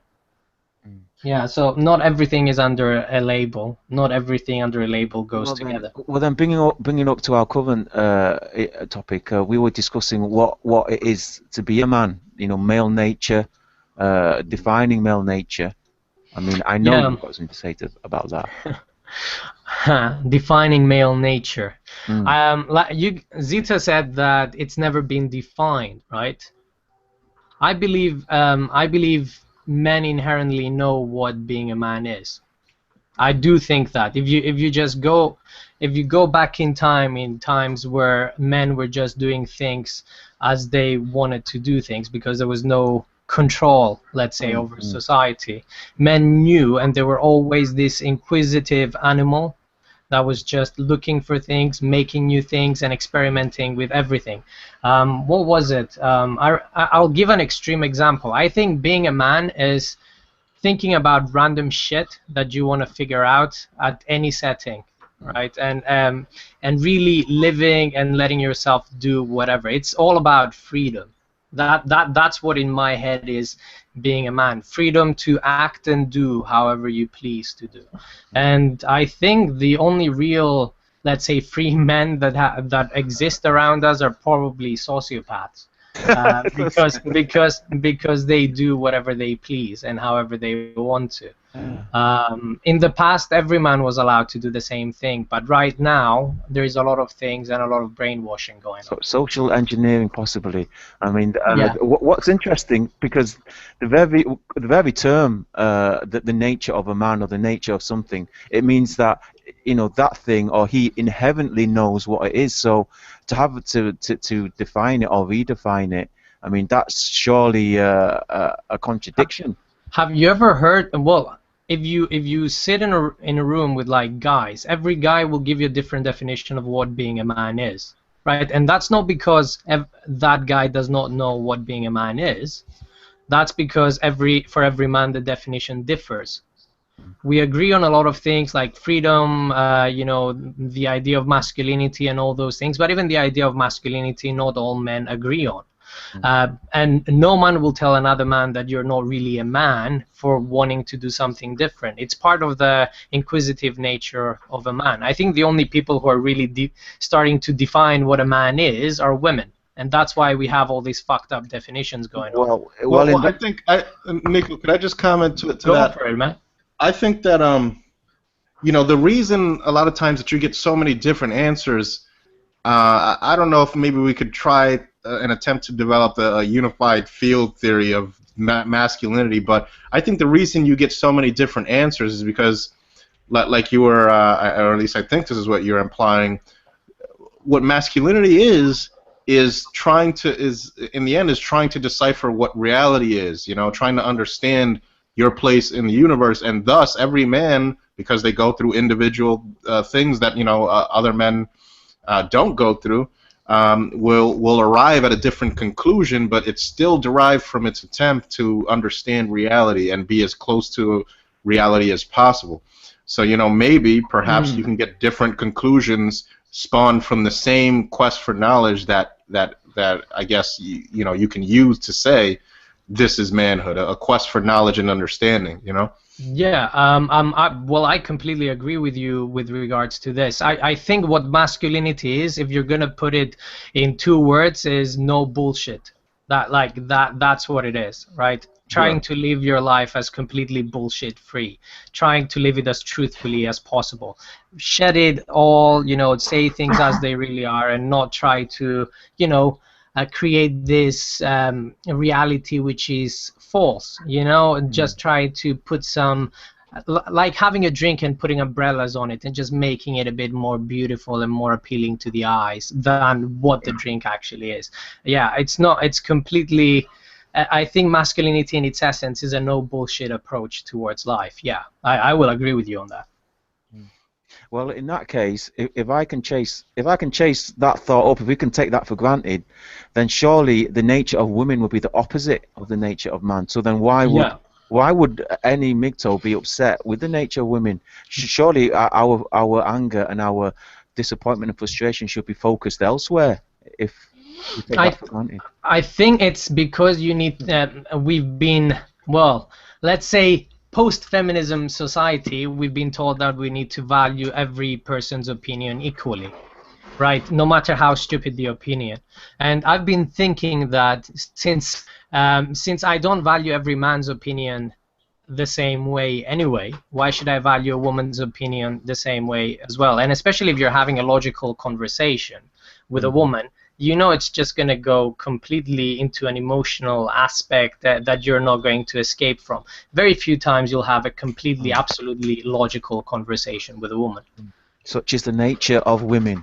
Yeah, and we shouldn't hate that nature. That's how they are. We will think according to, let's say, logic and how to make things. I think men are more utilitarian. Like, they will try and do the best thing no matter what the way is. That, you know, the aim justifies the means as long as the means are kind of like right and just. There is justice in our thoughts as well. But with women, there is all this emotions that need to take place. A lot of things need to be gratified, understood, felt in exactly the same way, in exactly the right way, and it's never going to happen. But Nico, then what about okay, like, well, look, we what about the fact that the vast majority of men are blue pill men? I mean, we definitely have our emotional side, you know, and we're willing to believe bullshit on large scales in order if when it comes to women, when it comes to how we view women, we are, I think, just as religious as women, or just as like able to like suspend reality when it comes to women, and that's the problem, I think. Yeah, well, I was gonna. My next video is actually going to be about that, right? Yeah. So the next video I'm going to make is I used to think that the most dangerous idea in the Mgtow community is the Nawalt, right? That there is not all women are like that. There is this special woman that is better than all of that. I think that the most dangerous idea is that we become stupid.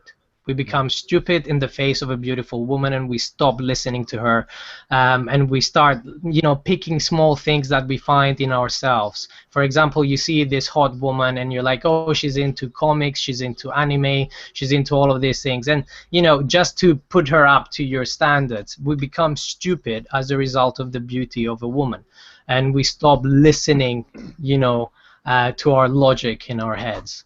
Which, and I think that's the most. We put them on a pedestal because of their beauty, and this is happening in the community right now. With red pill men, supposedly red pill men, and we all go through it. I mean, if your blood supply is redirected downwards, you do become a bit more stupid at the end of the day. We all do, but I don't know how you can get the message across. I think Paul is actually joined us. Welcome, Paul Proteus. Yeah. You know everybody in this room. Can I introduce you to Barbarossa? Barbarossa, you've met Paul Proteus. Have you come across his channel?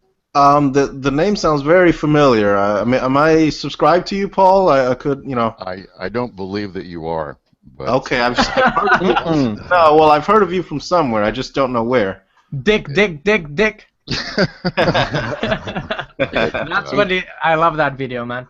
Well, thank you. I've been listening to Barbar, obviously, Barbar and Stardust, for a long time. I probably have seen you in my comment section. I know that name, Paul Proteus. Yeah, I used to go by HHK Calgary 100 years ago. Oh, okay. I definitely remember that name, yep. But I changed it. I think, for me, probably one of the most dangerous ideas as a man is this persistent idea that you need a woman to settle you down. Yeah. I think you can get that idea out of a man easier than you can get the idea that they become stupid in the face of a woman. Oh yeah, I think. I mean, obviously, we like that feeling, and seeing a beautiful woman is kind of, it does scramble your radar. Yeah. I think women really want to change you. Yeah. Look at the language, right? Like, settle down, right? That sounds like some shitty byproduct of some like gold reclamation process or something, Right. Else, let's settle down, Just look at the language that we use to describe kind of bonding ourselves to a woman, right? It doesn't sound fun. It doesn't sound adventurous. It doesn't sound like lively. Right, and I think that a lot of men see this as they get married, they start to think back about what things could have been. Every man that's married, I'm convinced, thinks about what things could have been if they remained single, and that's just that adventurous quality that men have about themselves. Well, I think society's culture, I think the Western culture has contributed a lot to that. In fact, if you go around any other part of the world, you won't find this culture of romance, of music, which has it's very lyrical in that it's saying a man's not complete without a woman, and also the movies. Yeah. I mean, our society's culture is very, very heavy in saying a man is not complete without a woman, and vice versa. Well, I get shamed daily, man, by nurses for Well, I tell them like right out that I'm seeing like 3, 4 girls probably right now. I'm not sure about the fourth, right?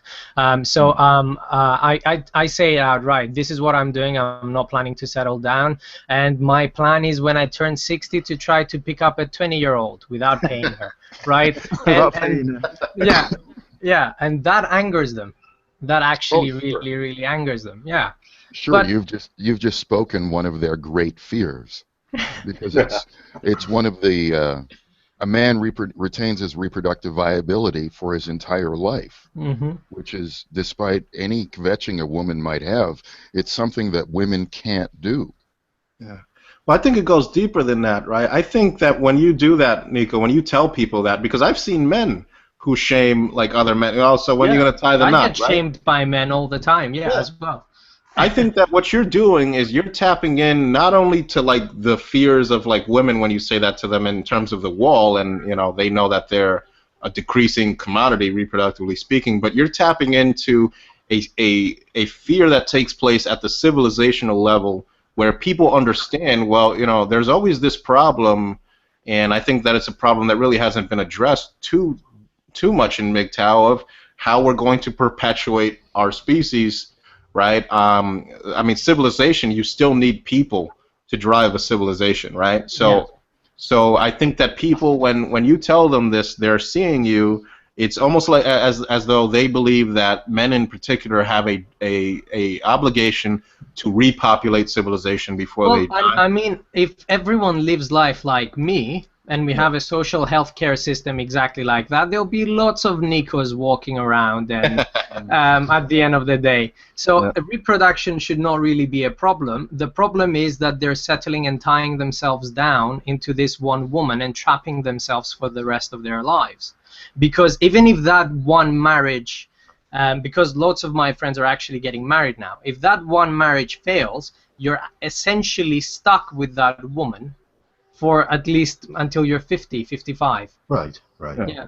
And you can never get a better model than her, because your money and your worth in terms of sexual market value is lower than what it was when you were younger, which is a very sad state. If you're a 50-year-old man, well, 50, let's say 38, 40-year-old man, single, you should be able to bang like good tens, right? Right. Yeah, if we think of it in terms of hypergamy, it's not that is the point, but you tap into that fear. And when they see it happening in front of their own eyes by some guy who's just having fun and just, having a laugh all of the time, it really, really gets them angry, even men. I've seen the worst reactions I've actually seen from men. Yeah. Yeah, well, misery loves company and all that, right? Exactly. Well, boys are programmed from the time they're just very little children to women respond to that, and then boys have to project it, and women respond. Boys project it, and women respond, and that's what we get from the time we're in grade school to the time we're 18, 19. We go to college, and then the sexual thing gets in college gets amplified 100 times.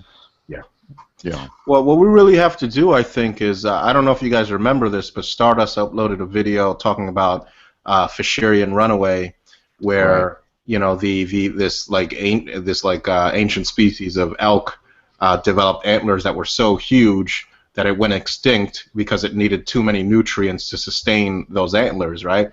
And so we have to ask ourselves the question, as human beings, how can we structure a society and civilization that minimizes the amount of effort, or I guess useless effort, that's put towards reproduction, right? So all of this time that your average man spends in some like fucking bar on the weekend to try to get laid, right? That is all just, even if he wears a condom and uses protection and all that, even if the express purpose isn't reproduction, it's still I mean, what if we structured our society where men were encouraged, where those same men were encouraged to like sit in their room on the weekend and develop some new scientific theory, right?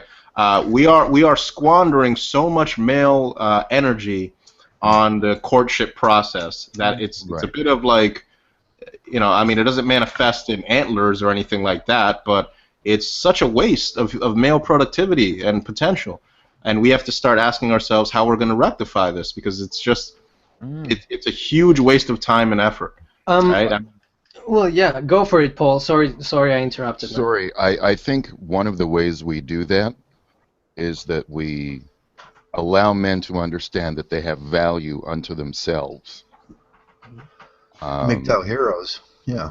Yeah, I think they have to be aware that, you know what, you decide your fate. Yeah. And to seriously take your life in your own hands and say, well, what is it that I actually want to do? Because I agree with Barbara, there's enormous resources wasted in the negotiation to reproduction. Yeah. Well, think about like your average night out when you go out. I don't know if you guys maybe, like, I don't go to clubs anymore. I used to when I was younger. But think about how much money, right? And so money, of course, is a symbol of resources, right? That has to be worked for and acquired. Think about your average, bar.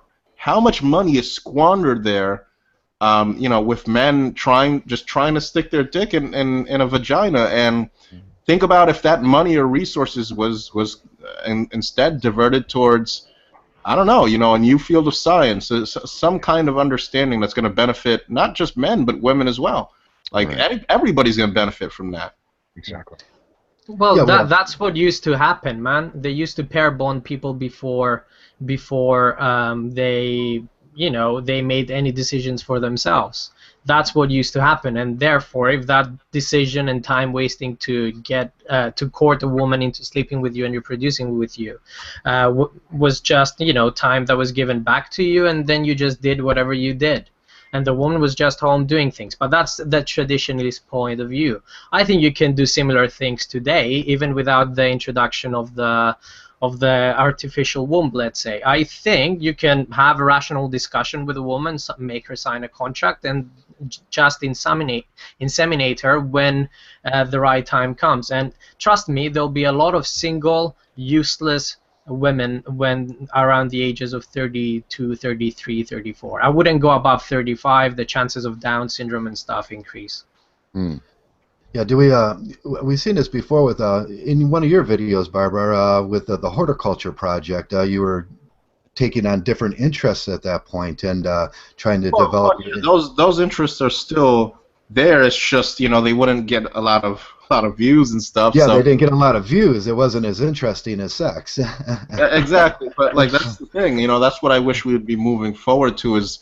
What if Mgtow decided to start building communities, offering jobs to men, right? I mean, all sorts of like things that we could do that could make it easier for men to just explore, right? There is a problem in that idea. How so? The problem with the idea that I faced, because I was also thinking that we could do a lot of things and Mgtow should promote men getting better. But in order to be able to achieve that, you need the Mgtow men to be actually productive members of society, be making money and saving that money and putting that money away. Yeah. There's a lot of men, and that's what I figured out because I talked to a lot of men about these things, that they get the red pill knowledge that really shakes them, right? They had their problems from before, and then they never leave their home. They never do anything other than just stay on their computer and do nothing all day. You do have to, like, obviously the vast majority of men have to like sustain themselves financially and stuff like that. So in reproduction, we are just trading excess labor for reproductive access. Maybe that excess labor, however small it may be, could go to more productive endeavors. Because look, I mean, not everybody has the luxury of, for example, like living with their parents or something. I know I do. I mean, my parents would let me, but I just have too strong of a need for privacy, so I have my own place. But the vast majority of people, I don't know if they're gonna have that option to just kind of live at their parents' house and just explore things, Yeah, that's what we get a lot when it's the old trope from we're all living in our mother's basements, and really not. Most of my time spent out in my garage. I work on hydrogen projects out there, and I'm an electrician, so I work on a lot of things that are really kind of neat. But and that's what I do with most of my time, with my spare time. But I can't project that onto Mgtow, and you can't see me doing that. Yeah. So we get this, I'm living in my mom's basement thing, eating pizza bites. Well, look, I think it would be great if I could live in my parents' house. I mean, look, you know, I'd save a ton of money. I mean, paying rent sucks. I agree, man. But I'm not talking about, you know, the people who are vocal. I'm talking about, let's say, I've spoken to a lot of commenters. When I went through this phase before I collapsed from tiredness, I was talking to at least 2-3 people a day, right? And there is a lot of Mgtows that are actually living in, not in basements as such, but they are just home, and they're trying to get their energy back, their energy levels back, so that they can do something productive with their time. It's not that it's a bad thing, right? And the realization may be harder for some than others. I didn't even have the opportunity to get, let's say, depressed about it, because my job was so fucked up. I just had to just get on with it, right? Some may need a break. Yeah. Well, yeah. I don't disagree with that, but we need to understand that no matter how much we hate the society outside, we need to utilize that society in order to improve our lives. I think, for myself, when I looked at it, as far as this goes, I said, okay, what it looks like, the standard script for most men in the West is go to school, some kind of post-secondary. You have your quote-unquote bachelor years where you sow your wild oats.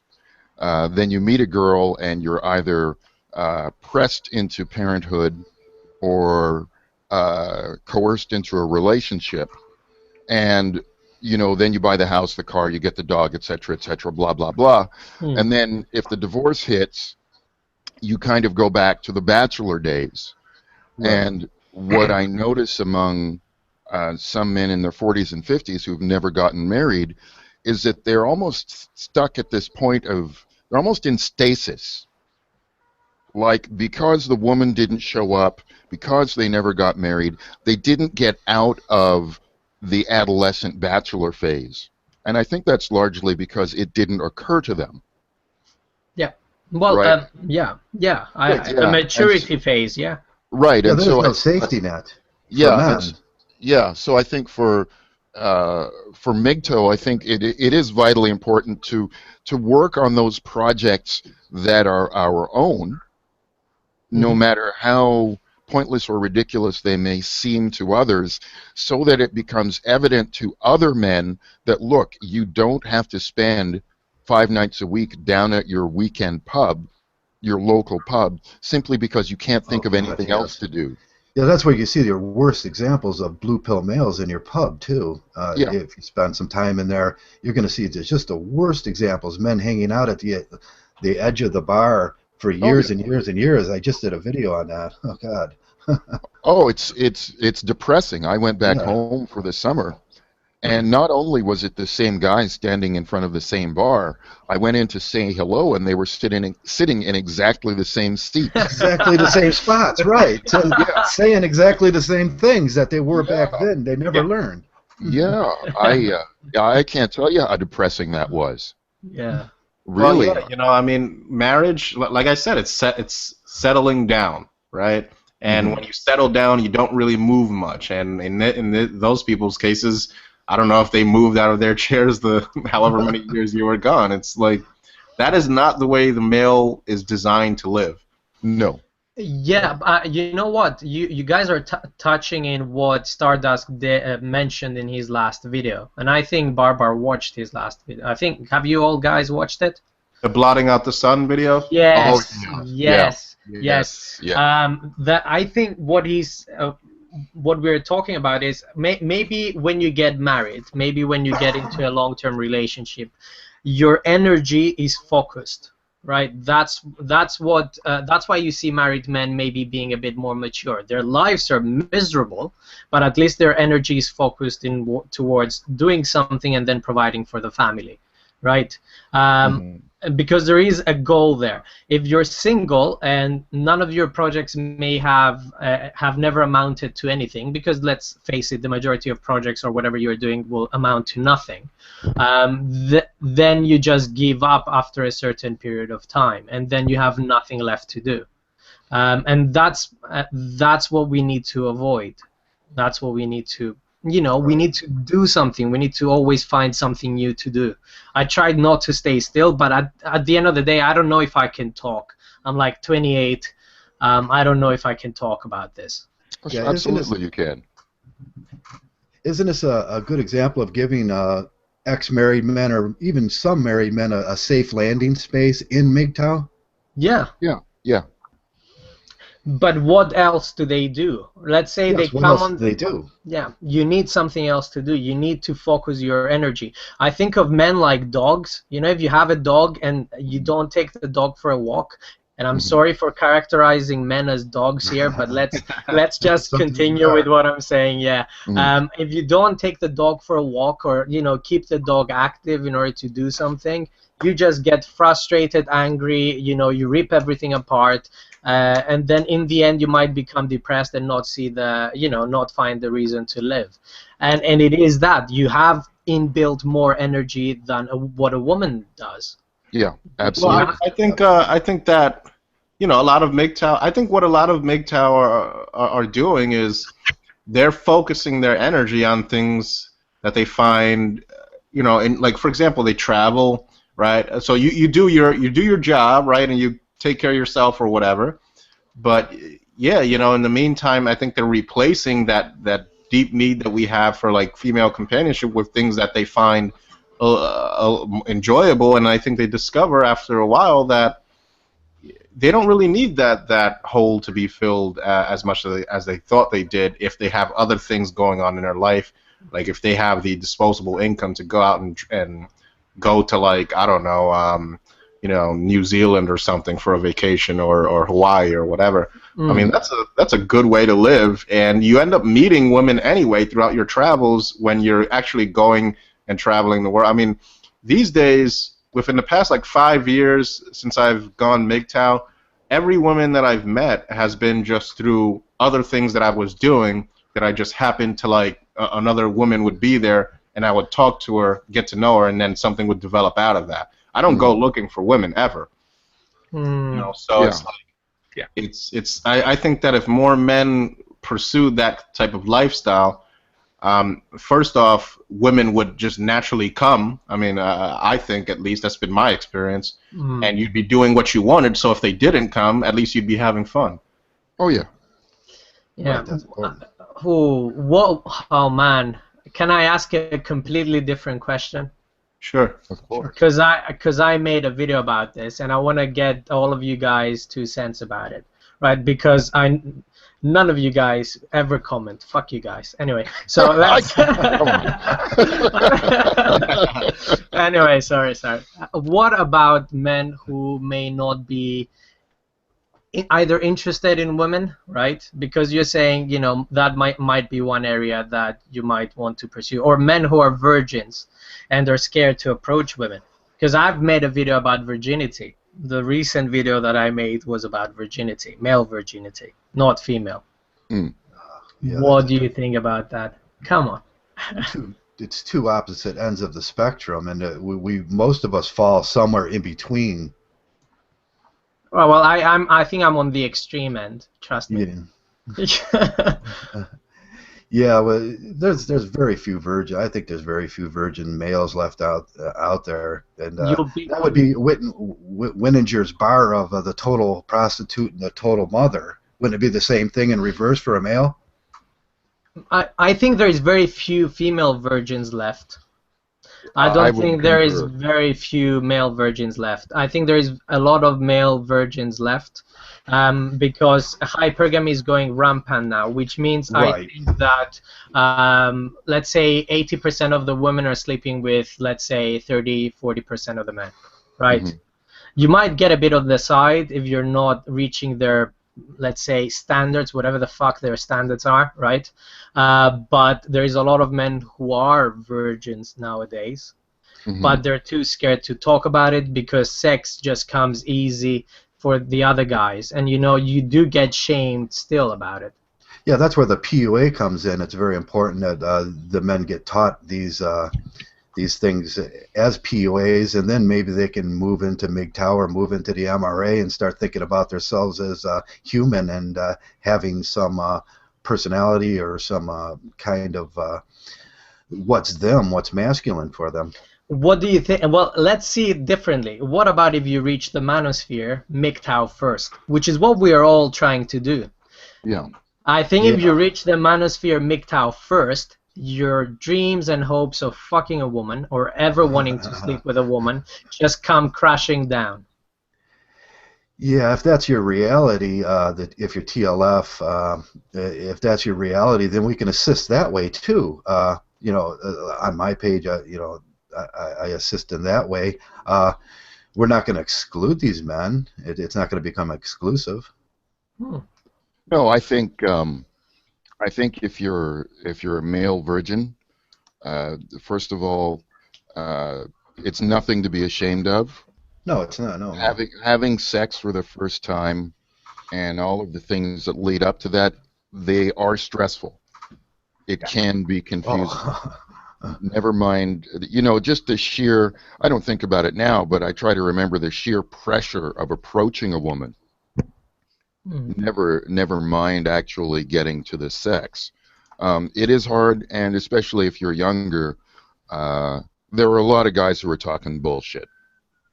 Okay, they're exaggerating, or they're outright lying, and they're going to try to tear you down to make themselves feel better. Just keep doing what you do. Really. Yeah. Right. Absolutely. Barbar, Shining is not talking, so I'm moderating. Barbar, Yeah. What is your opinion, bro? The virgin thing, I mean, yeah, hypergamy is running rampant, but also think about how many kids, for example, are turning 18, going off to college campuses, and I saw that firsthand. I mean, a lot of guys that I wouldn't consider really like alpha males or anything like that, go off to college and go to some like kegger. I mean, this was my experience.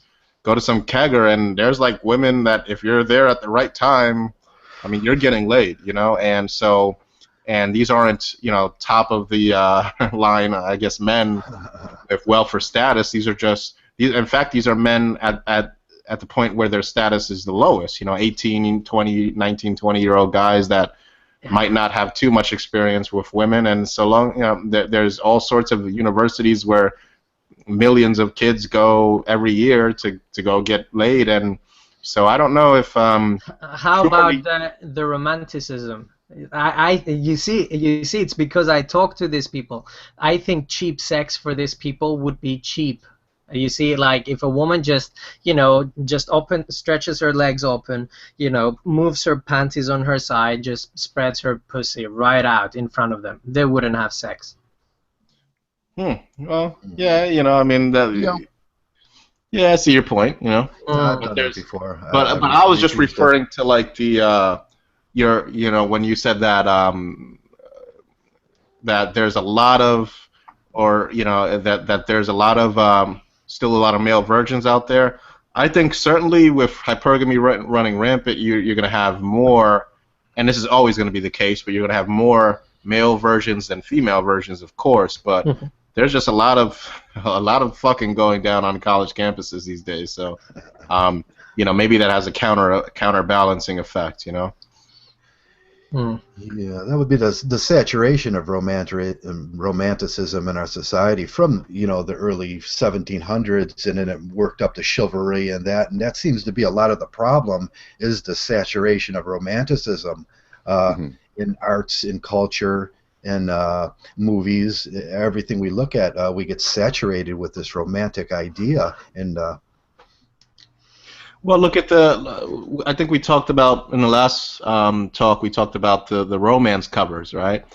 And look at look at those books or whatever and what they show. and it's just this giant like hulking alpha male, kind of dominating this chaste version of women. And I mean, there's all sorts of tropes surrounding all this stuff. I hate to say it, 50 Shades of Grey. Man, I don't know what it is about that, but right now my sex life has gone through the roof just because a lot of more women are aware and want to experience this kind of shit, which makes me normal now, which is depressing. Well, I've always been into that. I mean, I'm not into like. I mean, I'm not into like things like whips and chains or anything like that. But dominating sex has always been appealing. Like the man dominating the woman, and yeah, there's an explosion in that now. There's just an explosion, but it's always been there. This is something I mentioned it in my previous video. Something that's taped onto our DNA. I mean, you had Genghis Khan riding into villages and just killing all the men and raping all the women, right? Or his hordes, raping all the women. And rape is something that we've used as a reproductive strategy, and it's just now we have this civilization where we can repress those darker aspects of human sexuality, but they don't go away, and so we reenact them. And I mean, it's just completely normal and fine in my opinion. I don't see anything wrong with it. We're talking about aggressive sex, not rape, right? We need to be no, not real rape. No, gee, the feminists will have a field day with that. What I do see, because I go to fetish parties about once a month, and for the most part now I find them boring.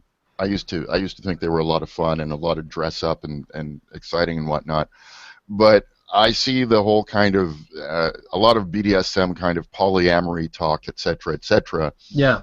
The whole kind of alphabet soup. I'm a furry. I'm a this. I'm a that. I'm like, this is just another language for hoish behavior. Which, if you want to be a hoe, that's cool. No problem. Look, on the other end, do we have to accept hoish behavior as what we? I see this a lot in feminism that we have to accept hoish behavior. What if I don't want that? You will never accept it, man. It's I will never accept it. DNA not to accept it. Can you imagine if a woman was sleeping with like, I don't know, 10 guys in the past, and then you went there and then you had to raise the child? No, man. And since you don't know who the father is by default, open whorish behavior would be something that men will find unappealing. Yeah, they're pushing polyandry on us. That's a lot of feminism is pushing polyandry. Yeah, I see a lot of male harem behavior going on. Really, that exists? Oh yeah. I think we wish. I think that and every man doesn't want I mean, it's just male nature to not want like a woman that's going to like that is the village bicycle, right? But I think that moving into this brave new world, if you will, where we're reclaiming and doing away with society's expectations about of us, right? I mean, we have to at some point confront the fact that we don't, we can't continue to like try to control female sexuality and tell them what to do. If they want to sleep with 100 men, that's their business, right? And of course, the vast majority of men probably aren't going to pursue any committed relationships with them. But I mean, as far as their right to do it, then I just don't interfere with that. I mean, if women want to be what you could call like slutty or whatever, I think whatever, man, that's what they want to do. Let them have it, Yeah, we've seen this with a recent video. There was a young man pushing with dating baby mamas, and then we get the same thing with the fatties. You're going to date fatties, and that should be acceptable to you. And you're wrong if you don't accept that. Oh no, you're not going to change male attraction. You're not going to change female attraction. No, right? We're not asking, for example, Mgtow are not asking women to like low status, for lack of a better word, according to women, men. We don't. If a guy is flat broke, doesn't have a car, blah blah blah, lives with his parents, we're not demanding that women be attracted to that, No. right? Yeah. And it we're doesn't not say demanding anything it. bad specifically about that man in saying that. Just because we're saying that we don't expect women to be attracted to that doesn't mean we're insulting the man. But what women are doing is they think that a 400-pound, wildebeest is something that we should just reprogram our biology to be attracted to, Right, which is yeah. impossible. A land whale. Yeah. Yeah. No, I'll admit I've had sex with a ton of fat women in my life. In fact, a couple tons of fat women. You know, I can't say that they were as big as a house. Some of them were as big as a townhouse, to be sure. But I think it was also at a point in my life where I was young, and I think number one, I just wanted to get the job done. Like I said in one of my videos, you might want to eat steak every day, but sometimes a cheese sandwich will do. I love that video, man. Right? That's a So- great video. So that's the first part of it. And the other reason, and this will probably piss off some of the hefty heifers, one of the reasons that I did it was because there was low emotional risk on my part. Meaning, if I got rejected by a fat chick, well, no big deal. Socially, emotionally, that's fine. I just go back home, pick up my Xbox controller, and get on with my day. Well, in a lot of the PUA circles, I've actually seen that advised that if you want to work your way up to, like, I guess, confidence with women, just, practice on some fatties, I guess. Yeah. Yeah. I mean, I appreciate it. Yeah, I wouldn't do it now because I'm like, okay, look, if I'm going to deal with a woman, whether she's 350 pounds or she's a total LA 10 out of 10 smoke show, both women are going to try to drive me crazy. Yeah. So at the very least, she better be hot. Exactly. Well, if I speak personally, I've been really lucky.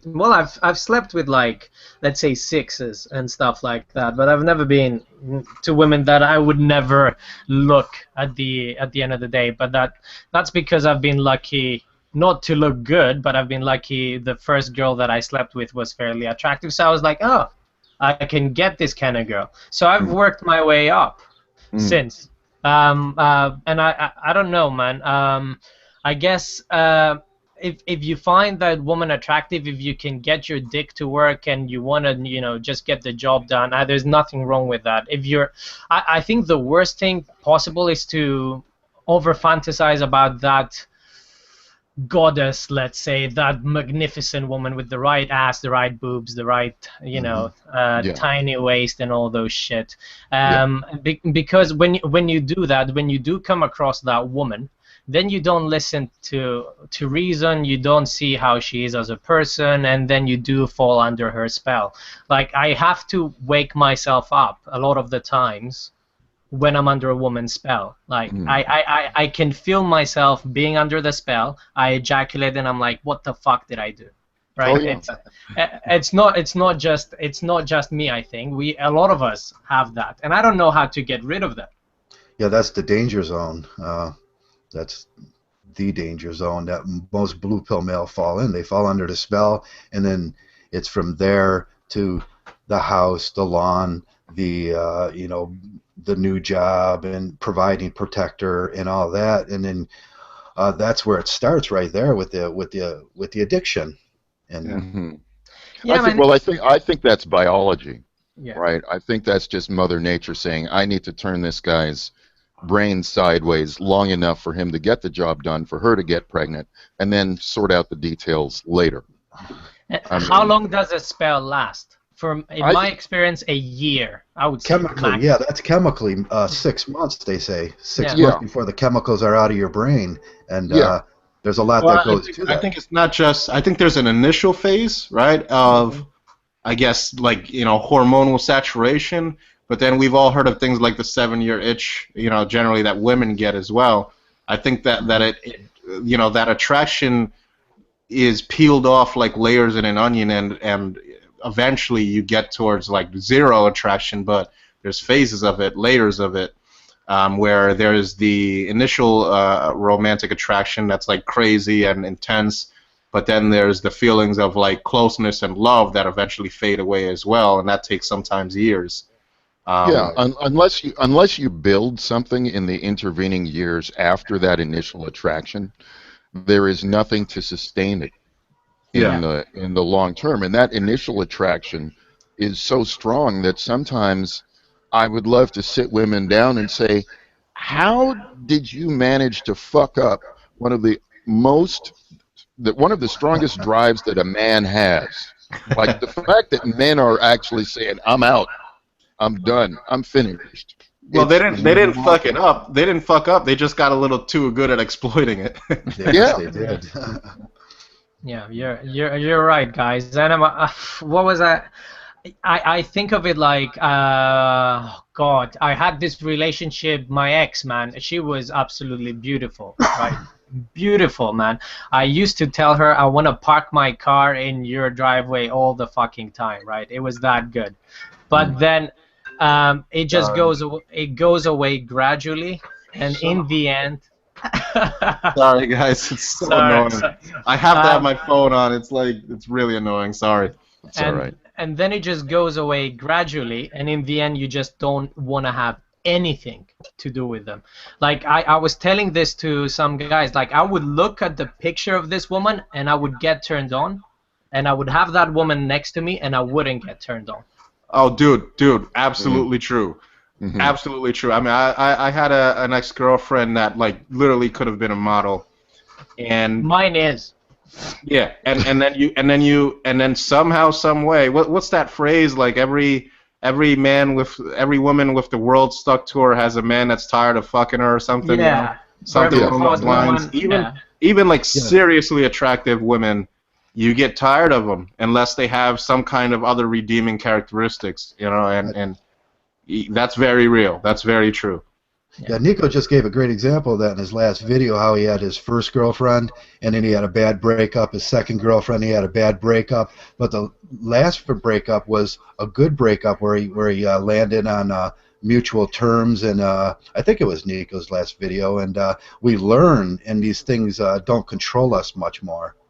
Yeah, it's true. The emotional, turmoil, it was like nothing.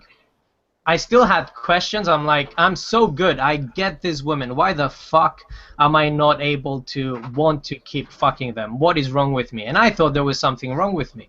And then I kept reading and reading. Eventually reached Mgtow just from all these, all these research. But it was all understanding male nature. And I guess for every man, it's that new thing. Why am I hearing echo? It's not me. Your speaker's on. Mine are not. It's not me. Do you guys hear it when I talk only, or? No.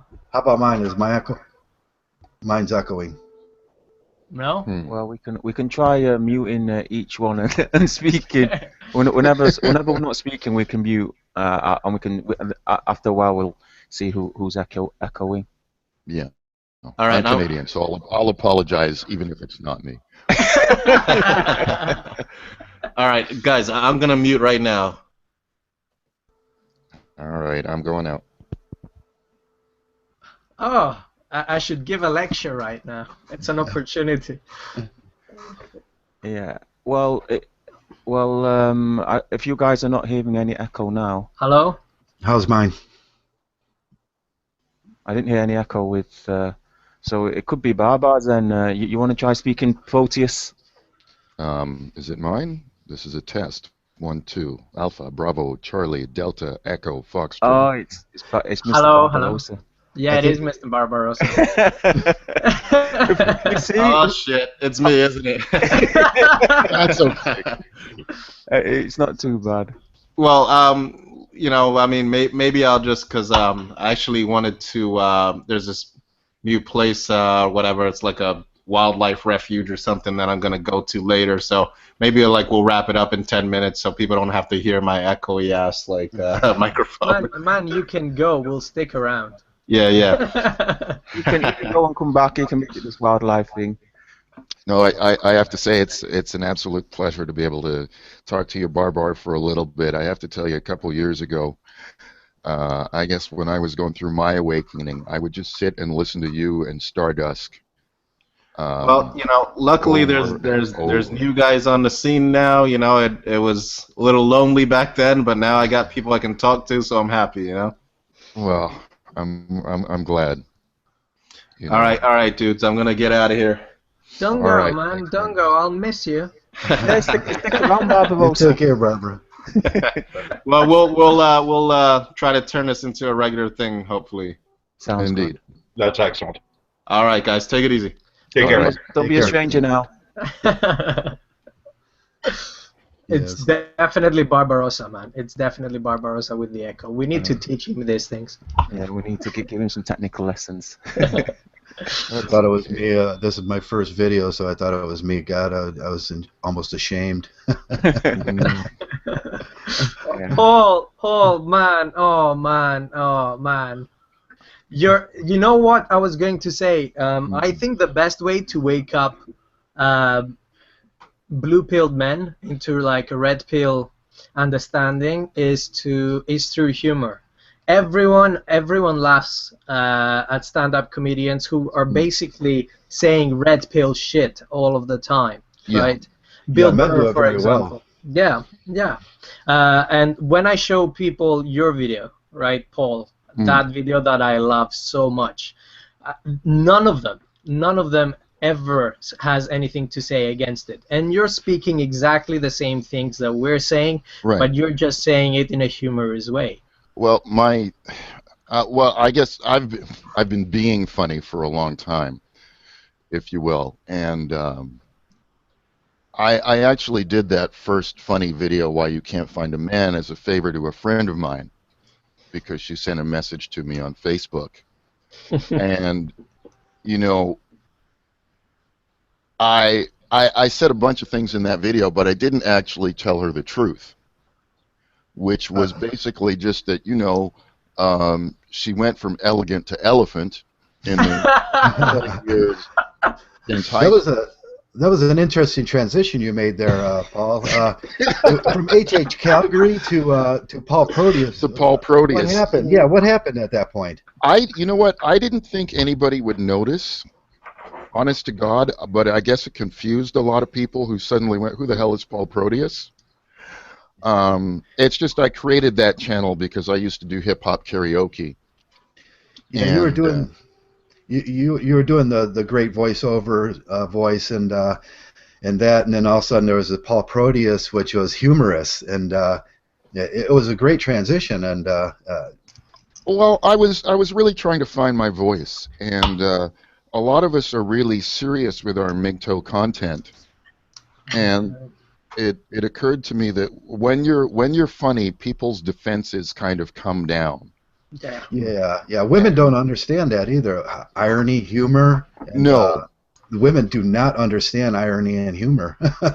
No. And what I wanted to do, rather than saying, okay, I'm going to state the Mgtow message over and over and over, and wait until a guy gets his nuts crushed by some woman, finds the material, and then goes, oh, other people get it. I thought, let me try using humor to have guys pay attention, and then hopefully they'll look at the bar on the right in YouTube and go, hey, well, let me check out this other video. That's how most of us come in. Yeah, so it's a bit of a subversive tactic, I guess. And it's, you know, right now I'm doing a series on Why You Can't Find a Man, and the reason I'm doing it is because the difference between comedy and tragedy is this. When it happens to someone else, it's a comedy. Right. When it happens to you, it's a tragedy. Mm-hmm. And so when men listen to it, they'll be like, I totally know the girl you're talking about. I've been there. When some women listen to it, they'll go, I know a woman like that. And some will get angry and go, he's talking about me. Right. That's that he's talking about me thing. Right. And since since we all know that women are the biggest blabbermouths in the universe, inadvertently, some of them are going to spread that message. Yeah, and they're begging the question when they look at themselves like that too. Look, I don't even think that some women are even capable of taking responsibility for themselves on that level. Well, yeah, man. Women keep lying so much to themselves, like their bullshit starts to smell like mint. It's that bad of a problem. I don't think they can even reflect on themselves. I've never seen a woman reflect on her actions at all. It's always when something happens, like how can you tell? Like I've had one of my exes, she kept breaking the plates, and she kept blaming the fucking plates, man. Yeah. It's the problem is that bad. It's not that you're just an idiot who can't hold plates between your fingers. Right. It's because the plates are wrong. Yeah, exactly. Right. Winiger gave a very, very good chapter in his book about sexualism, but he says that they can never get in touch fully with that, and they can never look at themselves in that way because it would be too painful. Mm-hmm. Yeah. Yeah. What is too painful? It's because they tell them it's too painful. And all this liberation now and stuff that's happening with women, they come out and say, yeah, I'm a fucking slut, you know? I'm a slut. I'd like to get fucked by like a whole army of men. But I think one of the greatest influences is the Victorian era. Very repressive, and it really rubbed off on women a lot.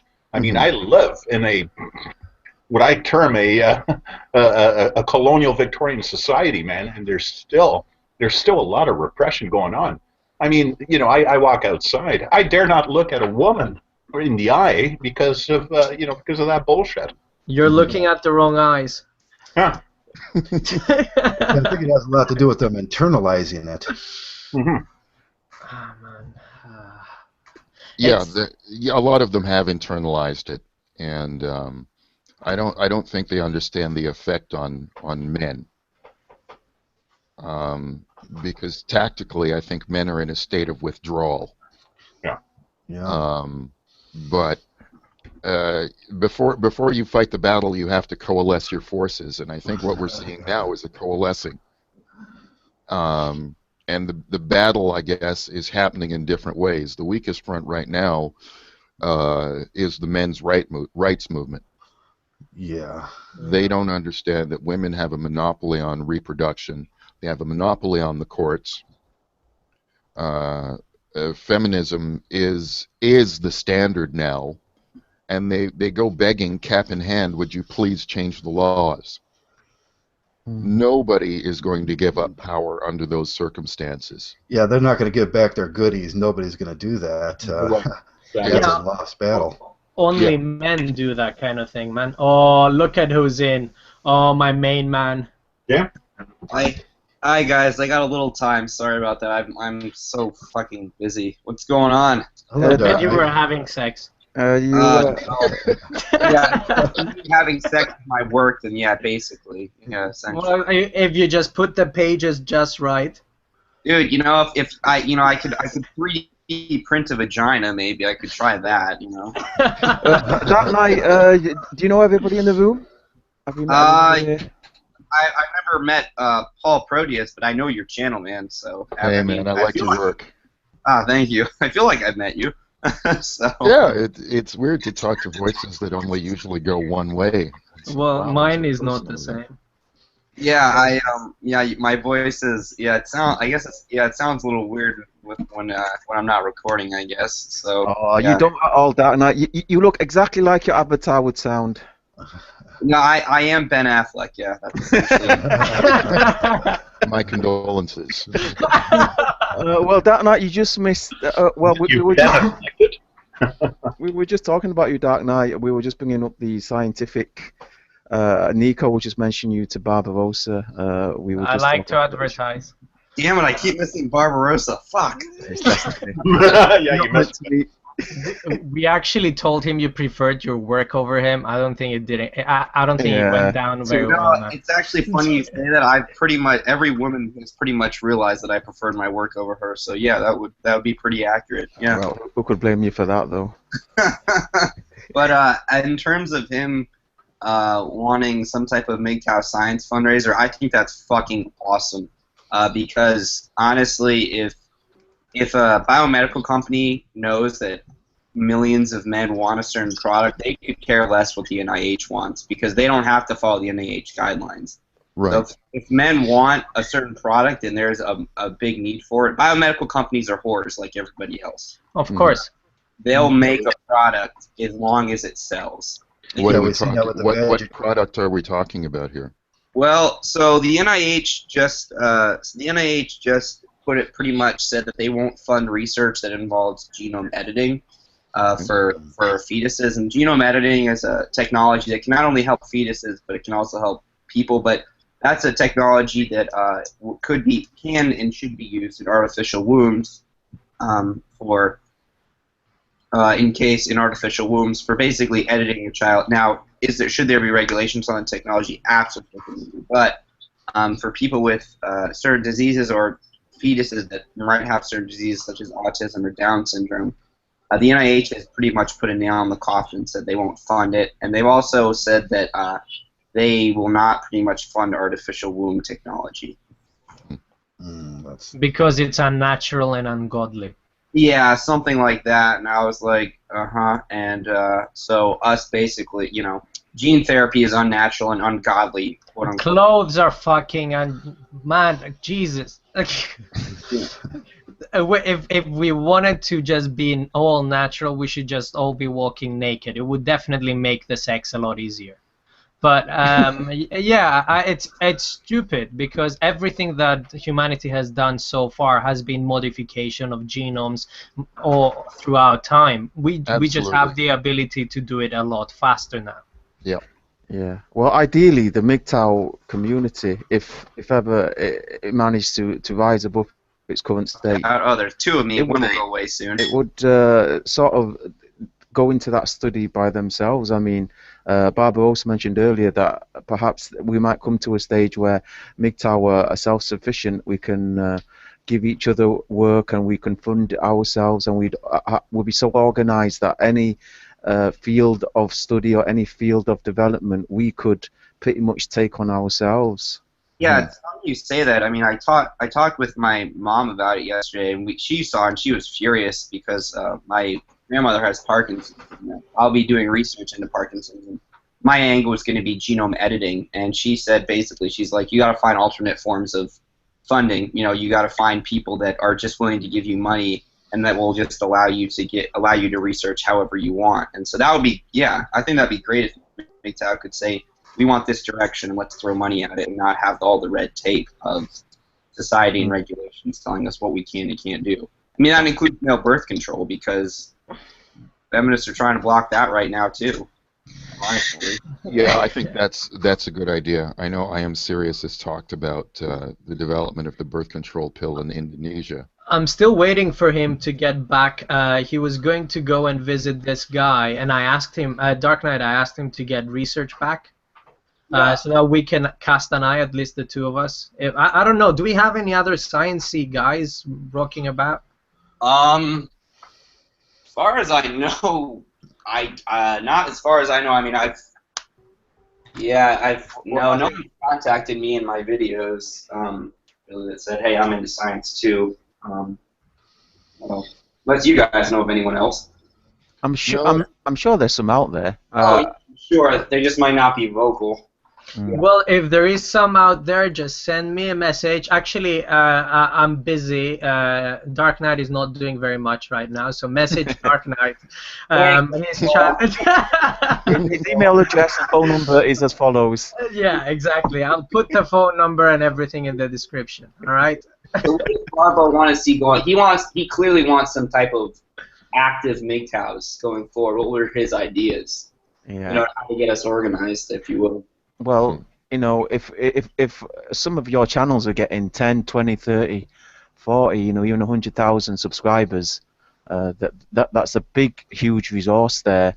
I think those numbers they're sort of telling what kind of community we're building. At the moment, people are still looking at Mgtow, so trying to suss it out, trying to you know, trying to discover whether or not we're going to develop into anything, or we're just going to die out as. Well, can I ask something? First of all, I completely agree. If we do not keep growing, we'll become irrelevant. We'll become like the MRA. We'll die out, and our message will mean absolutely jack shit. Yeah, that's right. Groupthink. What happens there is groupthink. We get centered on one fixed subject, and we've seen this with the MRA. They got centered on one fixed subject of feminism. But with us, we can look at scientifically from a Dark Knight's point of view, and then we can even go into like what Barbara was doing with the horticulture, and we can go into electronics and what's your personal thing. That's what we're trying to say. What is your personal, and that would broaden Mgtow instead of getting stuck in groupthink. It would broaden Mgtow vastly then. Well, I still think that there needs to be a group aim, and it's not just a Mgtow. I think for me, it's when I made my new introduction, I put it there, like brotherhood. I want to create a huge brotherhood under people of similar ideas, and I want to have like people that help each other by default. Because that's what I do, man. That's my idea of. We do need to have a system where we can focus on one thing that we need to push through, and that's been a problem. We focus on one thing we need to push through while continuing doing other things. Sort of an authoritarian system, even, where one guy says, well, this month we can look at the news, we can look at what feminists are doing, we can look at what females are doing, and then we can counter what they're doing with one topic, and then we can change. I think that's an awesome idea, honestly, because, yeah, my one frustration, and this isn't just with Mgtow, just with large like community groups, is that, it's like I want to make us relevant. I want us to be able to. I mean, I don't want us to become mainstream, but like I want us to have an impact. That's, I don't know. Yeah, I didn't know how to. Fight Club. I think I think the way forward is if we all like just expose or we you know we tell everybody about our projects and our interests. You know, there is a possibility that somebody out there will have a similar project or similar interest, and you know, normally that's how things start. I think.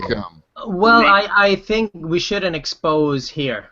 We shouldn't like discuss what we want to do. I think we should release it one thing at a time and just let people pick the idea up on their own. Because I think if people like come up with ideas in, let's say, a public space, like a public hangout, people can maybe put things forward in order to block whatever we're going to do. I've been reading a book, kind of picking at it, called Violent Politics, and it's a history of insurgency, terrorism, and guerrilla war from the American Revolution to Iraq. Yeah. And it's fascinating, but it's making me think of Mgtow in the following way.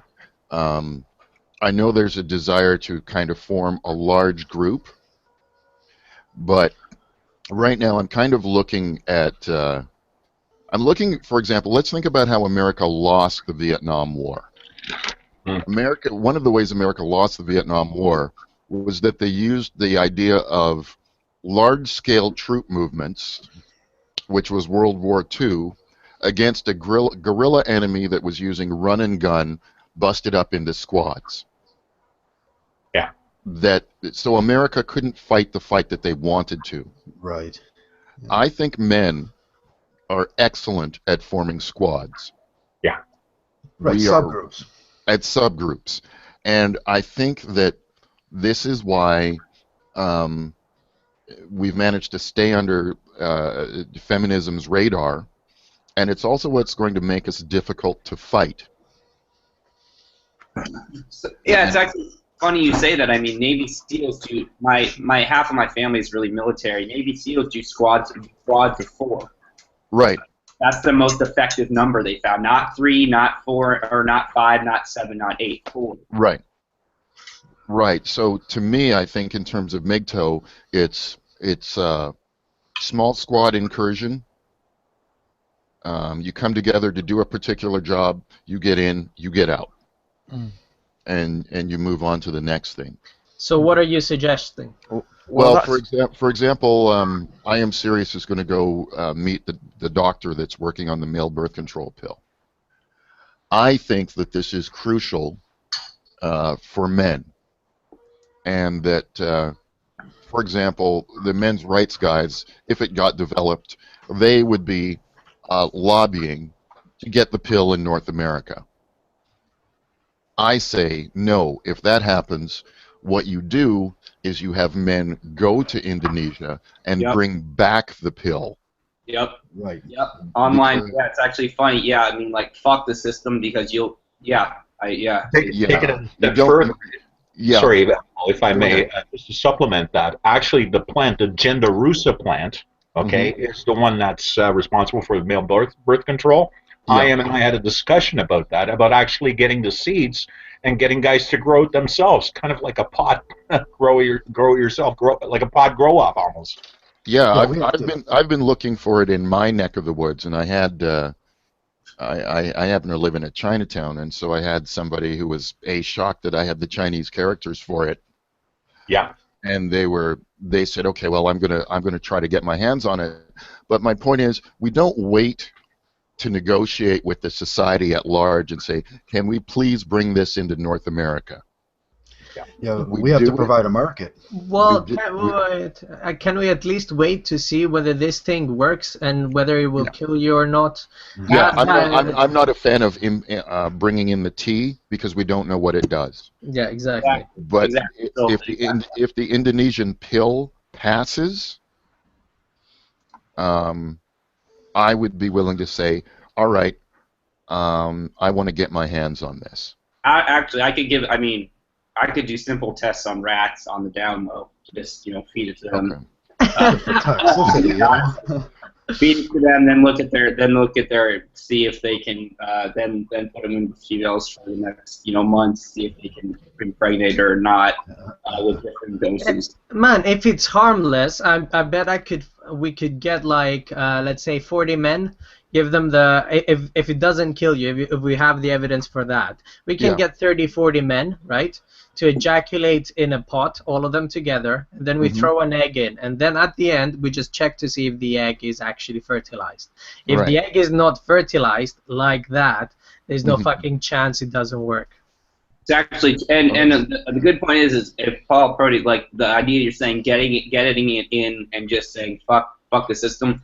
That also, eventually, when they find out that men are, taking this without, that are doing this, it's basically also a statement saying, to the system, fuck you. Basically, we'll do what we want. So not only is it easier to get the drug, but it's also a statement by men saying, fuck off. We will do what we want, no matter what your regulations are. Isn't this the same thing they did with abortion back in the 50s and 60s? The women just said, fuck it, we're going to go to abortion doctors. Yeah, exactly. It's a statement too, because it'll show the society. It'll show society it's like you can't control us, and and feminism will go fucking insane. Yeah, they will. And my response to that is, who cares? Yeah. Oh, I love it because it'll get on the news, right? When they go crazy, it'll get on the news, and other men will learn about this, and they'll go, "Oh, whoa, I want to get my hands on that." Right? There'll be our own advertising. Right, and eventually, what might happen, if it's around long enough, the reason it would eventually be approved by the wider society is when you have 20-something guys who are on the pill, living their lives, and you have 20-something guys who are not, who are continuing to knock women up, and having no choice in becoming fathers, and having no choice in paying child support, and having no choice in losing their license. when they see that there's an option that they could have exercised, that will drive other men to the pill. Exactly. So Right, there is a model already developed in the abortion, in the feminist abortion, that they've already said this works, and if we follow that same model, it probably worked the same way. Yeah. Furthermore, I mean, if the plant works, if we can get a paper looking at the active compound, I could find guys easily that could be able to synthesize it for me, most likely synthetically. That's the problem. You see, I went through research, and I think the research is very. I want us all to be hopeful about it, but like there's stage 4 trials. Trust me, stage 4 trials, advertising that they're doing, but they're definitely not stage 4 trials. Okay. If there were stage 4 trials, we would all know. There is no papers written out in English, but discussing with IAM, apparently this research is going on in the second biggest university in Indonesia. Now, I don't know if that means anything. The only thing to think of is, I mean, maybe they're trying to do it. I mean, this is me being hopeful. Are they trying to do it on the down low? You know what I'm saying? Are they? I don't know Indonesia's regulations, so I don't know. It has a lot to do with agriculture and the marketing of their agricultural products. They grow the plant there. We don't grow it here. Mm-hmm. So, I mean, so going forward, I think male birth control is a good thing to focus on, because I've read many feminist articles saying that men would be their own spin saying men would be irresponsible with male birth control. So I think that is a topic we need to hit. We need to hit hard. We need The interesting thing is that when you read those articles, they're usually written from a gynocentric perspective. Oh, yeah. Women will complain that, well, I would never trust a man to take the pill. Yet when men say, look, we're tired of having to trust women to take the pill, the response is, be a man up, grow up, you hate women. Be responsible, even though I'm not responsible. Can I say something on that? I don't know if men are aware of this, right? If a woman is taking the pill, the combined oral contraceptive pill that combines progesterone and estrogen, right? If a woman tells you that she missed one pill and she got pregnant, that's a lie. Yep. If she missed 2 pills and she tells you she got pregnant, that's a lie. Right? You need to miss 2 pills and more in order to get pregnant, right? So all these things, like the problem with this is they will put a doctor in that courtroom and they will ask him the question: is there a chance that a woman can get pregnant by missing 1 pill? Of course there is. There is one very minute chance. Now, whether that chance actually, you can never rule it out. That's the problem with medicine. You can never rule it out. But at the end of the day, the chance is absolute zero. It is absolute zero. It's as close to zero as you can get. Now, so, I mean, I'm sad I missed Barbara. Fuck. So it seems that, like, everyone's in agreement that, because I really want to talk to you about the science thing. Everyone's in agreement that going forward, we need to do. I love Paul. As soon as you said guerrilla tactics, that's exactly something I've been thinking about for like a month. Yeah. Seriously. So I think everyone's in agreement. You know, doing hit and run squads. I like that. How do we execute that? So what do we do? You know, what's a first hit and run thing that you guys think? I think we just all agree on it. I think no. I think all you guys need to start finding friendly people that you like. Right? Friendly people that you like, that you get on with, and start making 1 video or 2 videos together. Start increasing the message by sharing maybe subscribers with each other, increasing your subscriber base, and that will in turn attract more people to the movement. And we need to show a united front, even though we may not be agreeing with everyone, but at least one will agree with someone else. And that's how you can maybe, let's say, do it in groups of 2, groups of 3, groups of 4. It doesn't matter. Like these gatherings are very useful, because at least for the people who don't know all of us, let's say, they come together and they see us talking and discussing all these things. But it doesn't have to be Hangouts. You can make content together. Yeah. Right, individual videos. That would be important that we all agree on this subject for, say, a month, and then we come back and say, okay, what's the next subject? Okay, I completely agree. I don't So think. what subject do you guys want to hit first? I don't think that's going to be a problem. I think it's happening already. Yeah. I think people will naturally gather together with like-minded interests. The fact that Mgtow is so wide and it's so undefined at the moment. So basically, anybody can just jump on, and people will get together. I mean, most of us here will know what kind of Mgtow channels they like, what kind of Mgtow personalities they don't like. I think what we do need to focus on is how to moderate when people do fall out. I mean, recent events have shown us there does need to be some level. Yes, I know I keep using this level. I know I keep using this word, but some level of etiquette when we are interacting with each other, because we are splitting up in little groups. I mean, we do get little subgroups of Mgtow who have different ideas of what Mgtow is.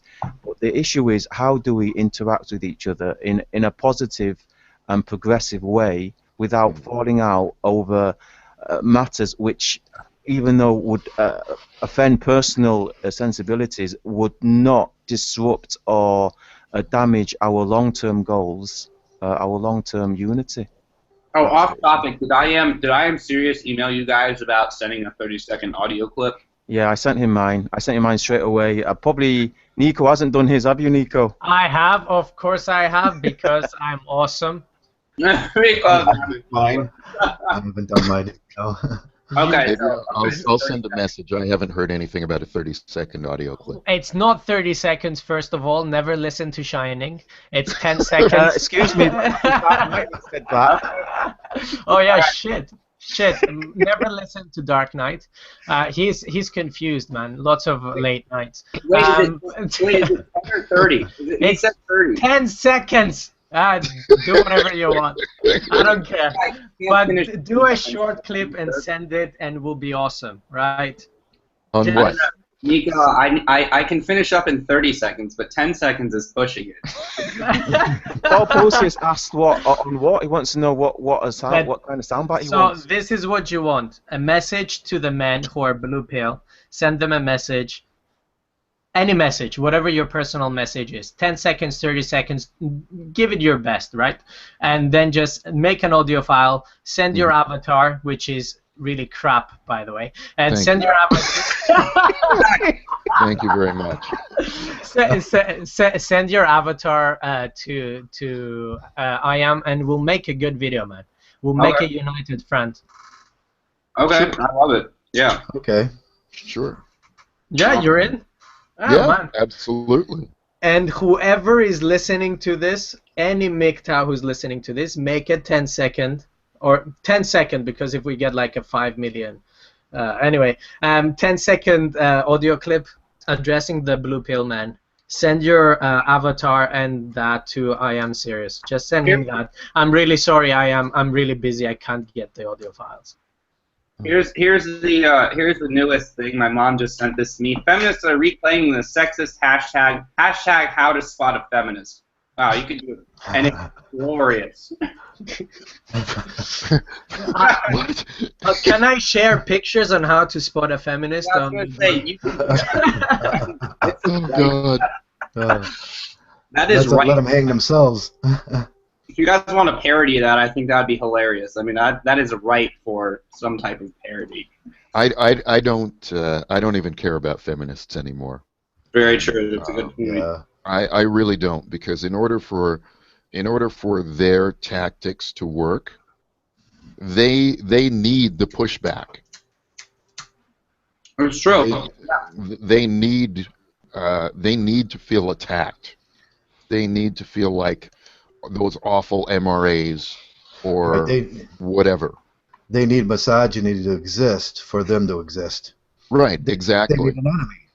Exactly. So I don't even bother with it. The most I do, if I get onto one of those feminist pages or whatever, I usually leave a comment that says whatever, Mgtow, and I'm gone. That's a good point, leaving Mgtow, so guys are like, wait.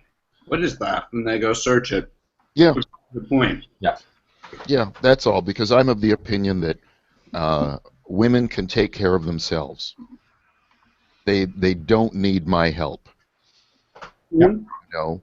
Sure. And I also think that is one of the things that actually scares some feminists and scares women, that men might actually say, look, it's obvious there's millions of women who get up, go to work, wash their ass when they come home, go to yoga, you know, watch Sex in the City, eat a kale salad and go to bed. It's obvious you can take care of yourselves. You know? I mean, really, what the fuck do you need me for? You know?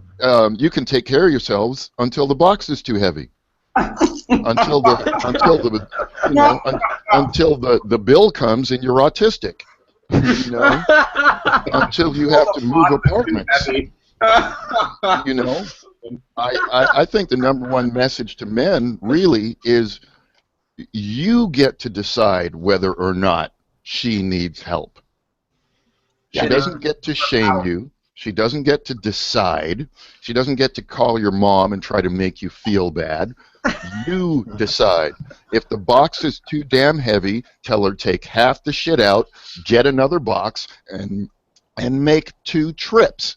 Done. Oh my god, I'm gonna tell a girl that's the next time she wants Man, me. I love that. I love that.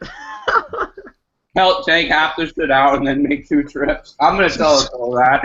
Well, they can do Simple. anything a man can, and they can do it better with high heels. Great. Yeah.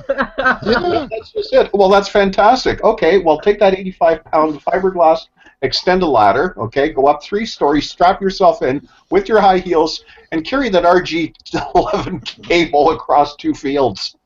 Oh yeah, go ahead. I watched a woman try to lock her bike up for 5 minutes. Yeah. But all new stuff, head to toe, including the bike and the U-lock. Oh, And she couldn't get it locked up. And eventually she looked at me and she was like, do you know anything about locking up bikes? And I was like, I'm sorry, I can't help you. How does she not understand how to use a fucking lock? I mean, it only works one way. Well, and I was standing there and I felt good until a couple of Captain Save-A-Hos ran out. Mm-hmm. And it was like, okay, but more men will get the message. Yeah, that's perfectly aligned with the Mgtow message. I'm a strong and independent girl, but I need a baby. I need someone to take care of myself. Yeah, that's perfectly aligned. Yeah. That's hypocritical. The store should resolve that. You know, just pick out one of those lap dogs. Yeah, listen, Mgtow, to me, it's like being on vacation. Yeah. Because it really is. Because what women don't understand is, look, I have to work. I have to take care of myself. As a woman, you have the option to try to find somebody to do that for you. In actual fact, when I don't have to deal with your monkey ass, I wind up working less. Yep. Mm-hmm. Oh, heck And yeah. I'm happy about that. Yeah, I have more money. Since I broke up with my girlfriend, I have so much more money and free time. It's unbelievable. Oh, yeah. Like, it's unreal how much, like, I'm in the black so much. Oh, yeah. I can take multiple scuba trips and still have excess money. Uh-huh. Yeah. It's amazing. Yeah. And you did that excellent video about being sick and being on the beach and having that moment of clarity. Yeah, it was after, oh, thank you. It was after, it was a very sobering moment because I also realized that whenever I was down or was sick or didn't have as much money, the girl usually left. Uh-huh. Mm-hmm. And that was, I was like, oh my God. Yeah. It was Yeah.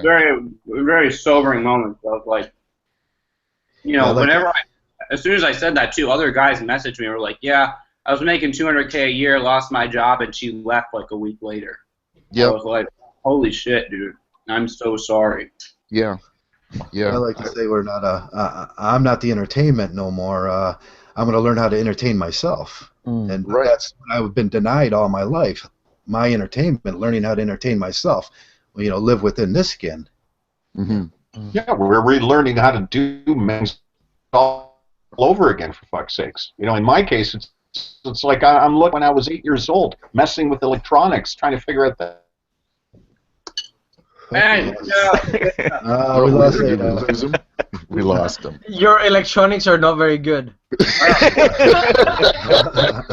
Hey, he's still messing with it. He Yeah, was man. clinging on there. He was clinging on, and then he dropped. Yeah. No, I think it's really important for men to recognize Mgtow as freedom, Yeah. and that it's good for you, and that it can help you be happy. Well, I thought Barbarossa's definition of Mgtow was quite interesting. He described it as trying to find returning back to the inner child, going back Yes, to man. the child that used to be. Man, even in sex, like the stuff that I do, like experiments and stuff that I tell. Man, remember that time when we did the hangout and I told Dark Knight how you can tell if a woman is enjoying giving you a blowjob or not, right? Yeah, I did. I verified it. Please tell me, because I've never been sure. Right. You need to check before and afterwards how lubricated she is, right? Anyway, that's not the point. And we were discussing, and the question was, why did you think to do that? Because, you know, I was like a kid. I'm like, is she enjoying this? And how the fuck do I figure it out? And I just did the simplest thing possible. Just do an experiment. And it's all about playing. I am like a child in my entire adult life. I play, I have fun, and I enjoy myself way too much. And I'm happy with that, man. And I still have more money than before, which makes fucking no sense. The thing is that it's funny is that the woman that they always say grow up. They keep telling you grow up, grow up, grow up.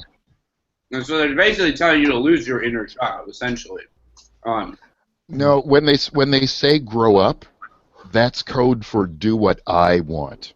Yeah, Because as soon as they say when they say grow up, what they mean is I will define what growing up means. Is exactly. Thank They you. need you to be the entertainment, right? Dance, monkey, dance. It's That's really- exactly it. Yeah, Yeah. that's why when you're off a relationship, you know, initially it feels like, oh, it's as if you're no longer acting all the time just to please a woman, because that's what you're essentially doing. And it's not because you want to please the woman, it's because she's driving you insane otherwise. And you can't just, man, it's like having a broken radio on your right ear the entire fucking time. You feel like a schizophrenic. Like that's what I imagine a schizophrenic feels like. A man in a relationship in the house with a woman. When are we gonna do this? When are you gonna do this for me? When are we gonna go out for a date? You don't pay attention to me. Blah blah. Oh God, it's awful. Literally, What have you done for me lately? That's actually, you know, that's what politician, right? I mean, a politician went to a farm, and he went to the farmer. He said, he said, I didn't get elected the last term. I did all these things for you guys for farming in my last campaign, blah blah. And then the farmer looked at him and goes, well, what have you done for me lately? Yeah. You start off doing things for the woman because you love her, and then you start doing things because you just want to avoid getting the nagging. Yes. Yeah. Walking on family terrorist. The family terrorist. The family, yeah, exactly. I mean, I think men have to relearn how to deal with the nagging and deal with women. I ran into a few women. They were having drinks, and one of them just moved into my neighborhood. And she said, "Oh, you should give me your number. You know, you can show me where the good grocery stores are." And I said, "I don't really call people like that. I'm really bad with the phone. I just well, you should give me your Facebook. I can find you that way." I said, I'm really trying to get people off my Facebook. I'm just bad at it." And I just kept, it was like dodgeball. Like the movie. Like I just kept evading and brushing aside her questions. And eventually, she was just like, "You are like a brick wall." And I thought, well, that's the point, bitch. What the fuck? There are 8 grocery stores in my neighborhood. Why the fuck are you asking me where's the best place to get bananas? Are you fucking insane? Why doesn't she just go on Google? It's really fucking simple. I'm just saying. Listen, I'm not your tour guide monkey. Congratulations. You moved into the neighborhood. Have fun. Well, that's what. Tour guide monkey. Well, no, because that's what it's going to become. I'm the nearest male that she knows in proximity. So I'll go from tour guide monkey to painting monkey to trip to IKEA monkey. Oh, God, Jesus yeah. fucking Christ. Yeah. And all that just to taste pussy, maybe at some point. I won't. Oh my God! Please. Oh. Jesus Listening to Christ. stories about her cat for 2 hours. So you no, this, Oh my God, man! Fire cats. Funny you say that. I just recently had I don't even consider her a troll. She was just an angry woman. I go to her channel and all she has is videos of her playing with her cats. That's literally every single fucking video. I just laughed. I was like, oh, come on. You feel bad to tell them off? Like you're like, oh, you have it so bad already. I actually didn't even tell. I was like, hey, it just seems like you're kind of scared. Do you need a friend? Yeah, I said, it seems like you're kind of scared and angry. Where is this coming from? That sort of reminds me of the Mgtow channel, Wild Shape. You guys must have come across him. He comments on those channels. He's got an avatar with just a picture of his cat. Picture of his cat in the dark. He's used a flash, and obviously the cat's face is lit up, and it's got a startled surprise on it. But the guy's comments on everybody's channel. You know what? I'll check him out. His name's Wild Shape. Okay. Okay. What do you guys do you guys think micro hangouts going forward and broadcasting them, or how do you think? I think we should make videos together. You know why? Because it will be difficult. and no, it will be very difficult to put videos together. It will be a lot of like talking with people, interacting with people, and all that, and that's how you form strong friendships. That's how, people that you initially hate, Dark Knight, for example, you eventually form good friendships with. He's sort of grown on me, Dark Knight.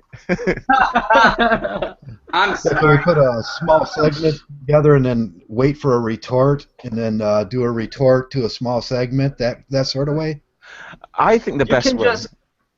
Go for it. I think the best way is have these type of discussions. It doesn't have to be the six of us like now, but you can have like just a one-on-one hangout, or just have a three of you. I mean, if you've all got like a specific subject you want to just hammer out until there's nothing more to be said about it. I mean, that's normally quite interesting to see. I mean, when you get three very intelligent guys come together and they just hammer out just one issue, I mean, they come out with evaluations and conclusions that you never could have come by yourself. Yeah, that was always a concern of mine on coming to a group hangout. We didn't have no decorum. There was no picked topics. And then I was always fearful of being jumped on a topic that I wasn't up on that day. And if we give a sort of decorum where we pick a few topics and we focus on that, then everybody's up to speed and it moves, Man, smoother. there is not been a single topic that we've discussed that I've actually spent a single hour reading about, right? And I'm not knowledgeable, right? I'm not. Like, when there is silence, I will just mention my dick, and then things will just roll from there. We learned that the hard way. Yeah. Well, it is always hard, right? So we need to edit that out. Anyway, but that's the whole point. It's discussing and getting everyone's points of view. You don't have to do research all of the time.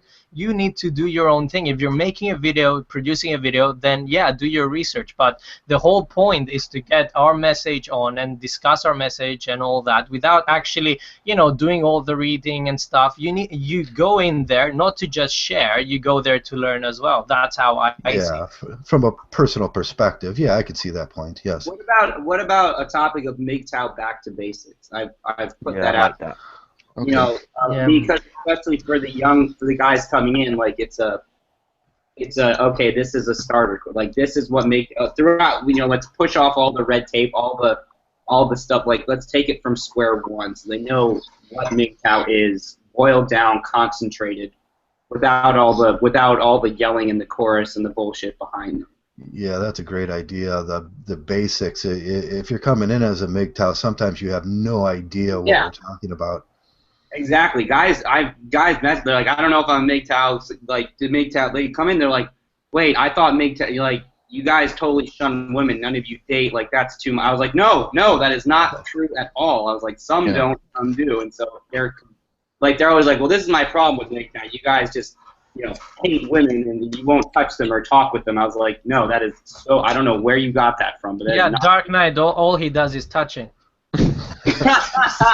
Let's continue. Sorry, man. Hey, man, I like it. No, man. I'm 30 seconds. I got to build up properly. So.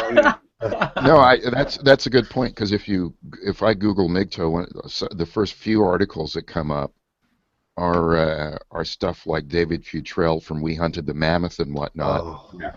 And so yeah, you're absolutely going to get the wrong idea. I think eventually those search results.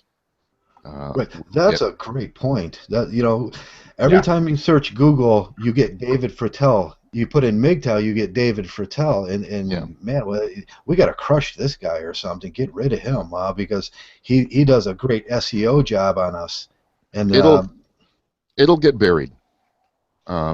He's just one guy, and as we grow in numbers, and word of mouth spreads, we'll get enough traction that something like that won't even be an issue. So I think here's a suggestion actually that I have. I would like to see a Mgtow's travel. At least once every couple of years, and the reason I say that is that if I go somewhere else, I can spend 3 or 4 days somewhere else and feel totally free to say, I'm a Mgtow and this is what I believe, and then go back home. Right, yeah. It's also important to, we all geographically live in different areas to provide some kind of view of your area, and that's sort of we can travel within Mgtow too. I can go. I live on the Great Lakes. I can do a video anytime about the Great Lakes, and most of the people around, they've never even seen the Great Lakes. Now, so what? I guess. Are any of you guys involved in like media relations or anything like that? What I'm asking is I don't know. I never know, like, how do you persuade the masses? How do you do that? I don't know how. I'm a nerdy biochemist, and I've never, I see it in the movies where a guy gets millions of people behind him, but like, how do you actually do that?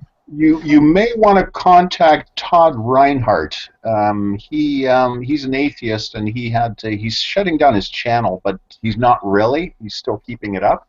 But he spent 30 years in media relations, and he gave us a package that we could use for advertising and a few suggestions. Well, let me post that for you, Dark Knight. Yeah, do any of you got AP Writer's Guidebook? That could help out a lot with the media, and that will what we were talking about before with Shining Light is what happened with the other hangout was it got off base, and they just went too far, and it wasn't aligned with an AP message, and the media is never going to hear us unless we align ourselves with a PG AP message at some point. Why don't we do that to at least why don't we just do that to start with the message to get attention, and then from there, once we get attention, then we can go with whatever message we want. As long as we hook people in the first step, every message after that, they'll listen based off our initial start. I mean, I hate to say comic books, but look how Marvel started. They started with Iron Man because they started with a character that's relatively grounded, so people could be like, okay, I can believe that a guy could build a suit like that. Right. And then they're like, okay, you can take this. All right, we'll throw in Captain America. Okay, I can believe that you could give someone a super soldier serum. Okay, you can believe that. Okay, now we'll take it to Thor. Now it's like, okay, now we have demigods. You can stretch someone's imagination or get them to follow along as long as you start in a place that makes them comfortable. Right, would that be marriage? Would the first topic be marriage? I know there's like 25 hit points that I like to use. Happily Ever After. That's the first one, right? Happily Ever After? Okay. Does that actually work? Right? Because that's what people are questioning now, right? That's what the media, why are men not marrying? Why are men walking away? right? And so we'll talk about it from a man happily ever after. We don't believe in it, and this is why. Okay, Right. that's good. Good. Right. I'm taking the approach of, like with my series, Why You Can't Find a Man. The reason Which is I'm doing awesome. it as a Mgtow is because I want men to hear it and go, holy shit, I thought it was just me that thought this bitch was crazy. Exactly. That was what brought me to Mgtows, because I listened to a video and I was like, holy shit, some guy on the other side of the planet actually had the same exact conclusion that I had. Like, he actually thought the same thing. And once I heard that, I was like, oh my god, maybe now my ideas aren't crazy. Maybe I was actually right all along. Yeah, so I don't think we have to sell Mgtow as much as we have to allow guys to reveal it to themselves. Good come point. to the conclusion. Yeah. I mean, part of the reason I think it's happening now is because we have guys in their 30s and 40s who've never been married, or some who have been married, who've now got all of this information about women that we didn't get in the past because it was just work, get married, die. And so men understood their wives, but didn't necessarily understand women in hypergamy in a wider context, or weren't really allowed to talk about it. I completely, yeah, it's, so if we can spoon feed it to them, I think that's the key. Spoon feed, right? Small doses, because like I've tried. I mean, I tried way back when to just give the red pill to someone to just like dump all the information like this, and he couldn't accept it. Right. They reject it. Yeah, their lizard brain rejects it automatically. He was like, "No, this is insane. Like, this is too crazy." It was like when Neo woke up and like he just couldn't accept. He was like, "No, you guys are insane." He's like, "Don't touch me!" Like freaked out and then passed out. Yeah. Like, it was like too much for him. When I told him, I was like, he was like, misogyny. I was like, honestly, maybe misogyny, all this misogyny is actually underlying misandry. And I showed him all these facts, all this stuff that was going on. And he was like, no, this isn't true. And I was like, he flipped out, honestly. Yeah, well, you challenged his belief system. Exactly. Yeah, psychologically, if you would have tried to approach him on a gentler level and work him up, it would have worked a lot better. Right. And and find something that he can relate to, the male can relate to, is what we're saying. Yeah, I completely agree. So, Paul, you do an excellent on Why You Can't Find a Man. Do you think, are there any other topics you think we can hit or we should hit that will allow men to come to that type of conclusion? You can, well, if you have ideas in that particular stream, feel free to send them to me. Okay. I've got another couple in the pipe in the dog series. I've got I've done the breakup dog, but the condo dog and the dog as surrogate child are the next two. Oh yeah, where the woman wants you to one at first she wants you to, I had an ex, she's like, let's get a dog together, so it'd be like a pseudo child. Well, I'm not talking about that so much as they're by themselves and they get the dog and they dress it up. Oh Jesus, yep. And they carry it around in the bag and everything else. I want to do about 20 of those, and I want the last one to be why none of it matters. And, right? And that's basically where it's going to be. It doesn't matter because women seem to have lost the ability to give one solid rat fuck about what men actually want. Oh, there was a great cartoon in the mid-'90s about that same subject. It was the anime. The woman was carrying around a rat in her bag and she thought it was a dog. Sounds like Manchie's there, Diana Boston. Actually, so if you guys think about this, I mean, if you guys, I could do a video or a series based on, happily ever after and how, it's happily ever after at the man's expense. Do you think that would be good for incoming Mgtows, or what do you think? I think so. Yeah. Like, happily ever after for her, but is it actually happily ever after for you? Yeah, I think so, because when men are going through that kind of stuff, we do kind of look for, why did this happen? Yep. That's what happened to me. I after my the one I thought I was going to marry, like, she broke up with me. I had no one to talk to at the time. And so, like, because I couldn't understand, I literally just Googled. I was like, why do women leave good men? I was like, why? Like, I didn't know where else to go. So, and then it sprung me to Mgtow, honestly. I was looking for answers because no one could explain it to me. Or nobody would explain it to you in a way that was relevant to you. Exactly. Yeah. I asked my friends. I was like, why? I thought I was like a good guy. I was doing everything that was supposed to be done. Yet she still, and they couldn't. They were like, oh, she doesn't deserve you. You'll find a better one. I was like, that's not helping. There has to be a reason why. There has to be an underlying reason why she did this. Right. I mean, basically what you were looking for was you were saying, look, I have this dog. This dog bit me in the ass. Why did the dog bite me in the ass? Oh, that doesn't matter. You just need to get a different dog, a better dog. Right, and that led me down because I saw her behavior, and I had other exes who had done similar behavior, and I was like, they were all women, and they came from different backgrounds, didn't know each other, and yet they all had very similar traits into how they dealt with things. Why did they do this? Right. Why? Right. Why did they do that? Right. It came to Brefault's Law. Yeah, right. And then someone mentioned Brefault's Law, and I read it, and I was like, holy shit, I didn't even know that law existed, but I put that law out like years ago. Yeah. Yeah. Oh, that one took the top of my head off. The first time I heard that, I listened to it about 3 or 4 times. Yeah, as soon as someone said Brefault's Law, I was like, what the hell is Brefault's Law? And then I read it, and I was like, oh my god, this is so true. I was like, I actually thought this. I didn't think anyone would actually listen to me because they would be like, you're a misogynist. Mm-hmm. Yeah, I knew it from life experience, but I didn't want to accept it. The blue pill, it's just the blue pill, yeah. It's a strong drug. Okay, so I think I'll hit the topic, happily ever after for her, but not for you. Because you're right, I think that can connect with guys, and we do have to go a little back to basics if we want guys to actually be able to pick it up and listen. Yeah, they have to be able to see themselves right in what you're talking about. Right. Right. Yeah. They have to know that it's not just them.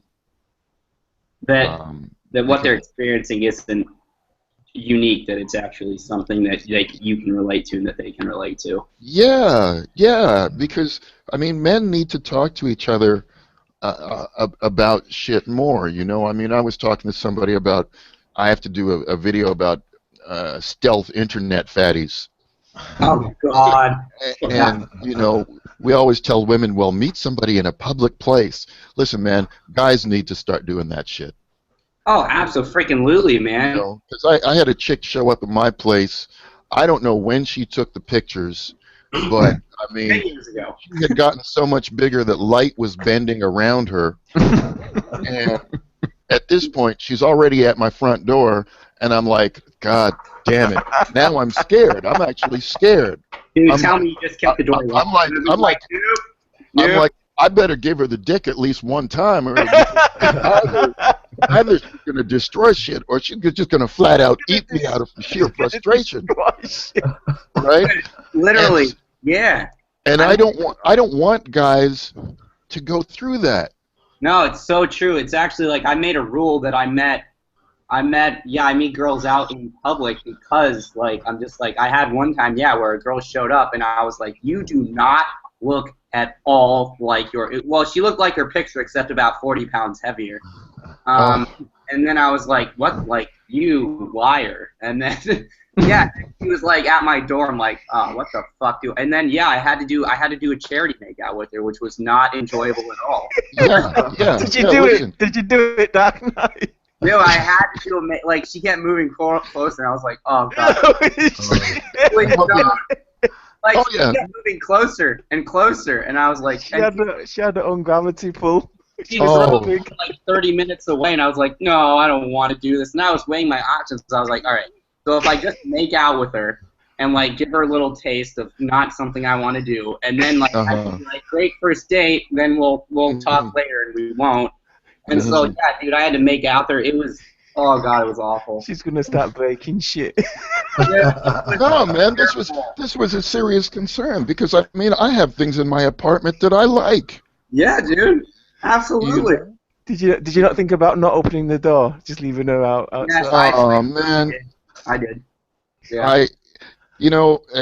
Well, this is the problem because part of it is men get trained to be nice. Mm. You can't be rude. You have to be nice. Come on, she has feelings. I'm saying fuck that. Yeah, and I have feelings too, and my feelings were hurt that she was 40 pounds heavier than she proclaimed. Yeah, man, this shit was nasty, man. I mean, she took off her fucking pants. I thought she was wearing like comic book leggings. No, those were fucking tattoos. Shit. This shit was real. She had the kraken on her left butt cheek. This shit was out of control. Oh, dude, see, you had to go full pickle. I'm so sorry about that. Oh man, it was terrible, terrible. And she couldn't even suck dick. The chick was like a Wolverine. She was just like, I'm like, God damn. That's when you go to you have to go. I talked about a video. That's a time when you need to go to your happy place. While you're getting a Wolverine blowjob. And you just need to say, this is happening out here, but inside my mind, I'm safe. She can have my body, but not my heart. Yeah. That's right. You go to like the Jamaica where you're doing a hot chick, and you're like, okay, this is what's happening in my reality right now. No, it completely changed things for me. Like any kind of dating profile where they're like, I'm curvy, I'm fluffy, I'm a big beautiful woman. I'm like, no. No, fuck curvy. That's whenever they say curvy, I'm like, that's the way that they're just telling you they're fat in a very politically correct way. Yeah, no, I'm tired of it. I'm done. I'm like, you know what? Somebody needs to tell some of these women, I don't care how many polka dots you wear, it doesn't take off an ounce, okay? You said guilt sex. Dude, I'm telling you though, like, see, you went full, see, yeah. You're not going to be appeased with the make. See, mine tried to move into the bedroom, and I was like, no, I'm not ready. Like, I just was like, no. Isn't that just like socially pressured rape? Yeah. No, it is. I was actually thinking because she's like, yeah, I could take off my top, and I was like, no, let's not do that. Let's just keep that on. And then, yeah, how I did it, I was like, oh, I really gotta go. This was so good, though, but we'll talk later. And then really, I just this shoot her plant is spectacular. Yeah. You have to diffuse it, yeah. I mean, what you can. My thing was I had a friend. I texted my friend to fake phone call me, and I got on the phone. He's like, "Dude, you gotta come over here." I was like, "Oh my god, I do. Yeah, totally." Okay. And I was like, "Oh, I'm so sorry. This dude, my friend, he needs me. It's an emergency." And then she left. That was your wingman. Yeah, dude. Just to get the get out of jail free card. That's just in case you ever need that. I'd give that a try. Yes. All right, gentlemen, it's noon where I am. I don't know what time it is where you guys are. I gotta get back to work myself. But I think this was a good talk. We should do it again sometime. Absolutely. I think so.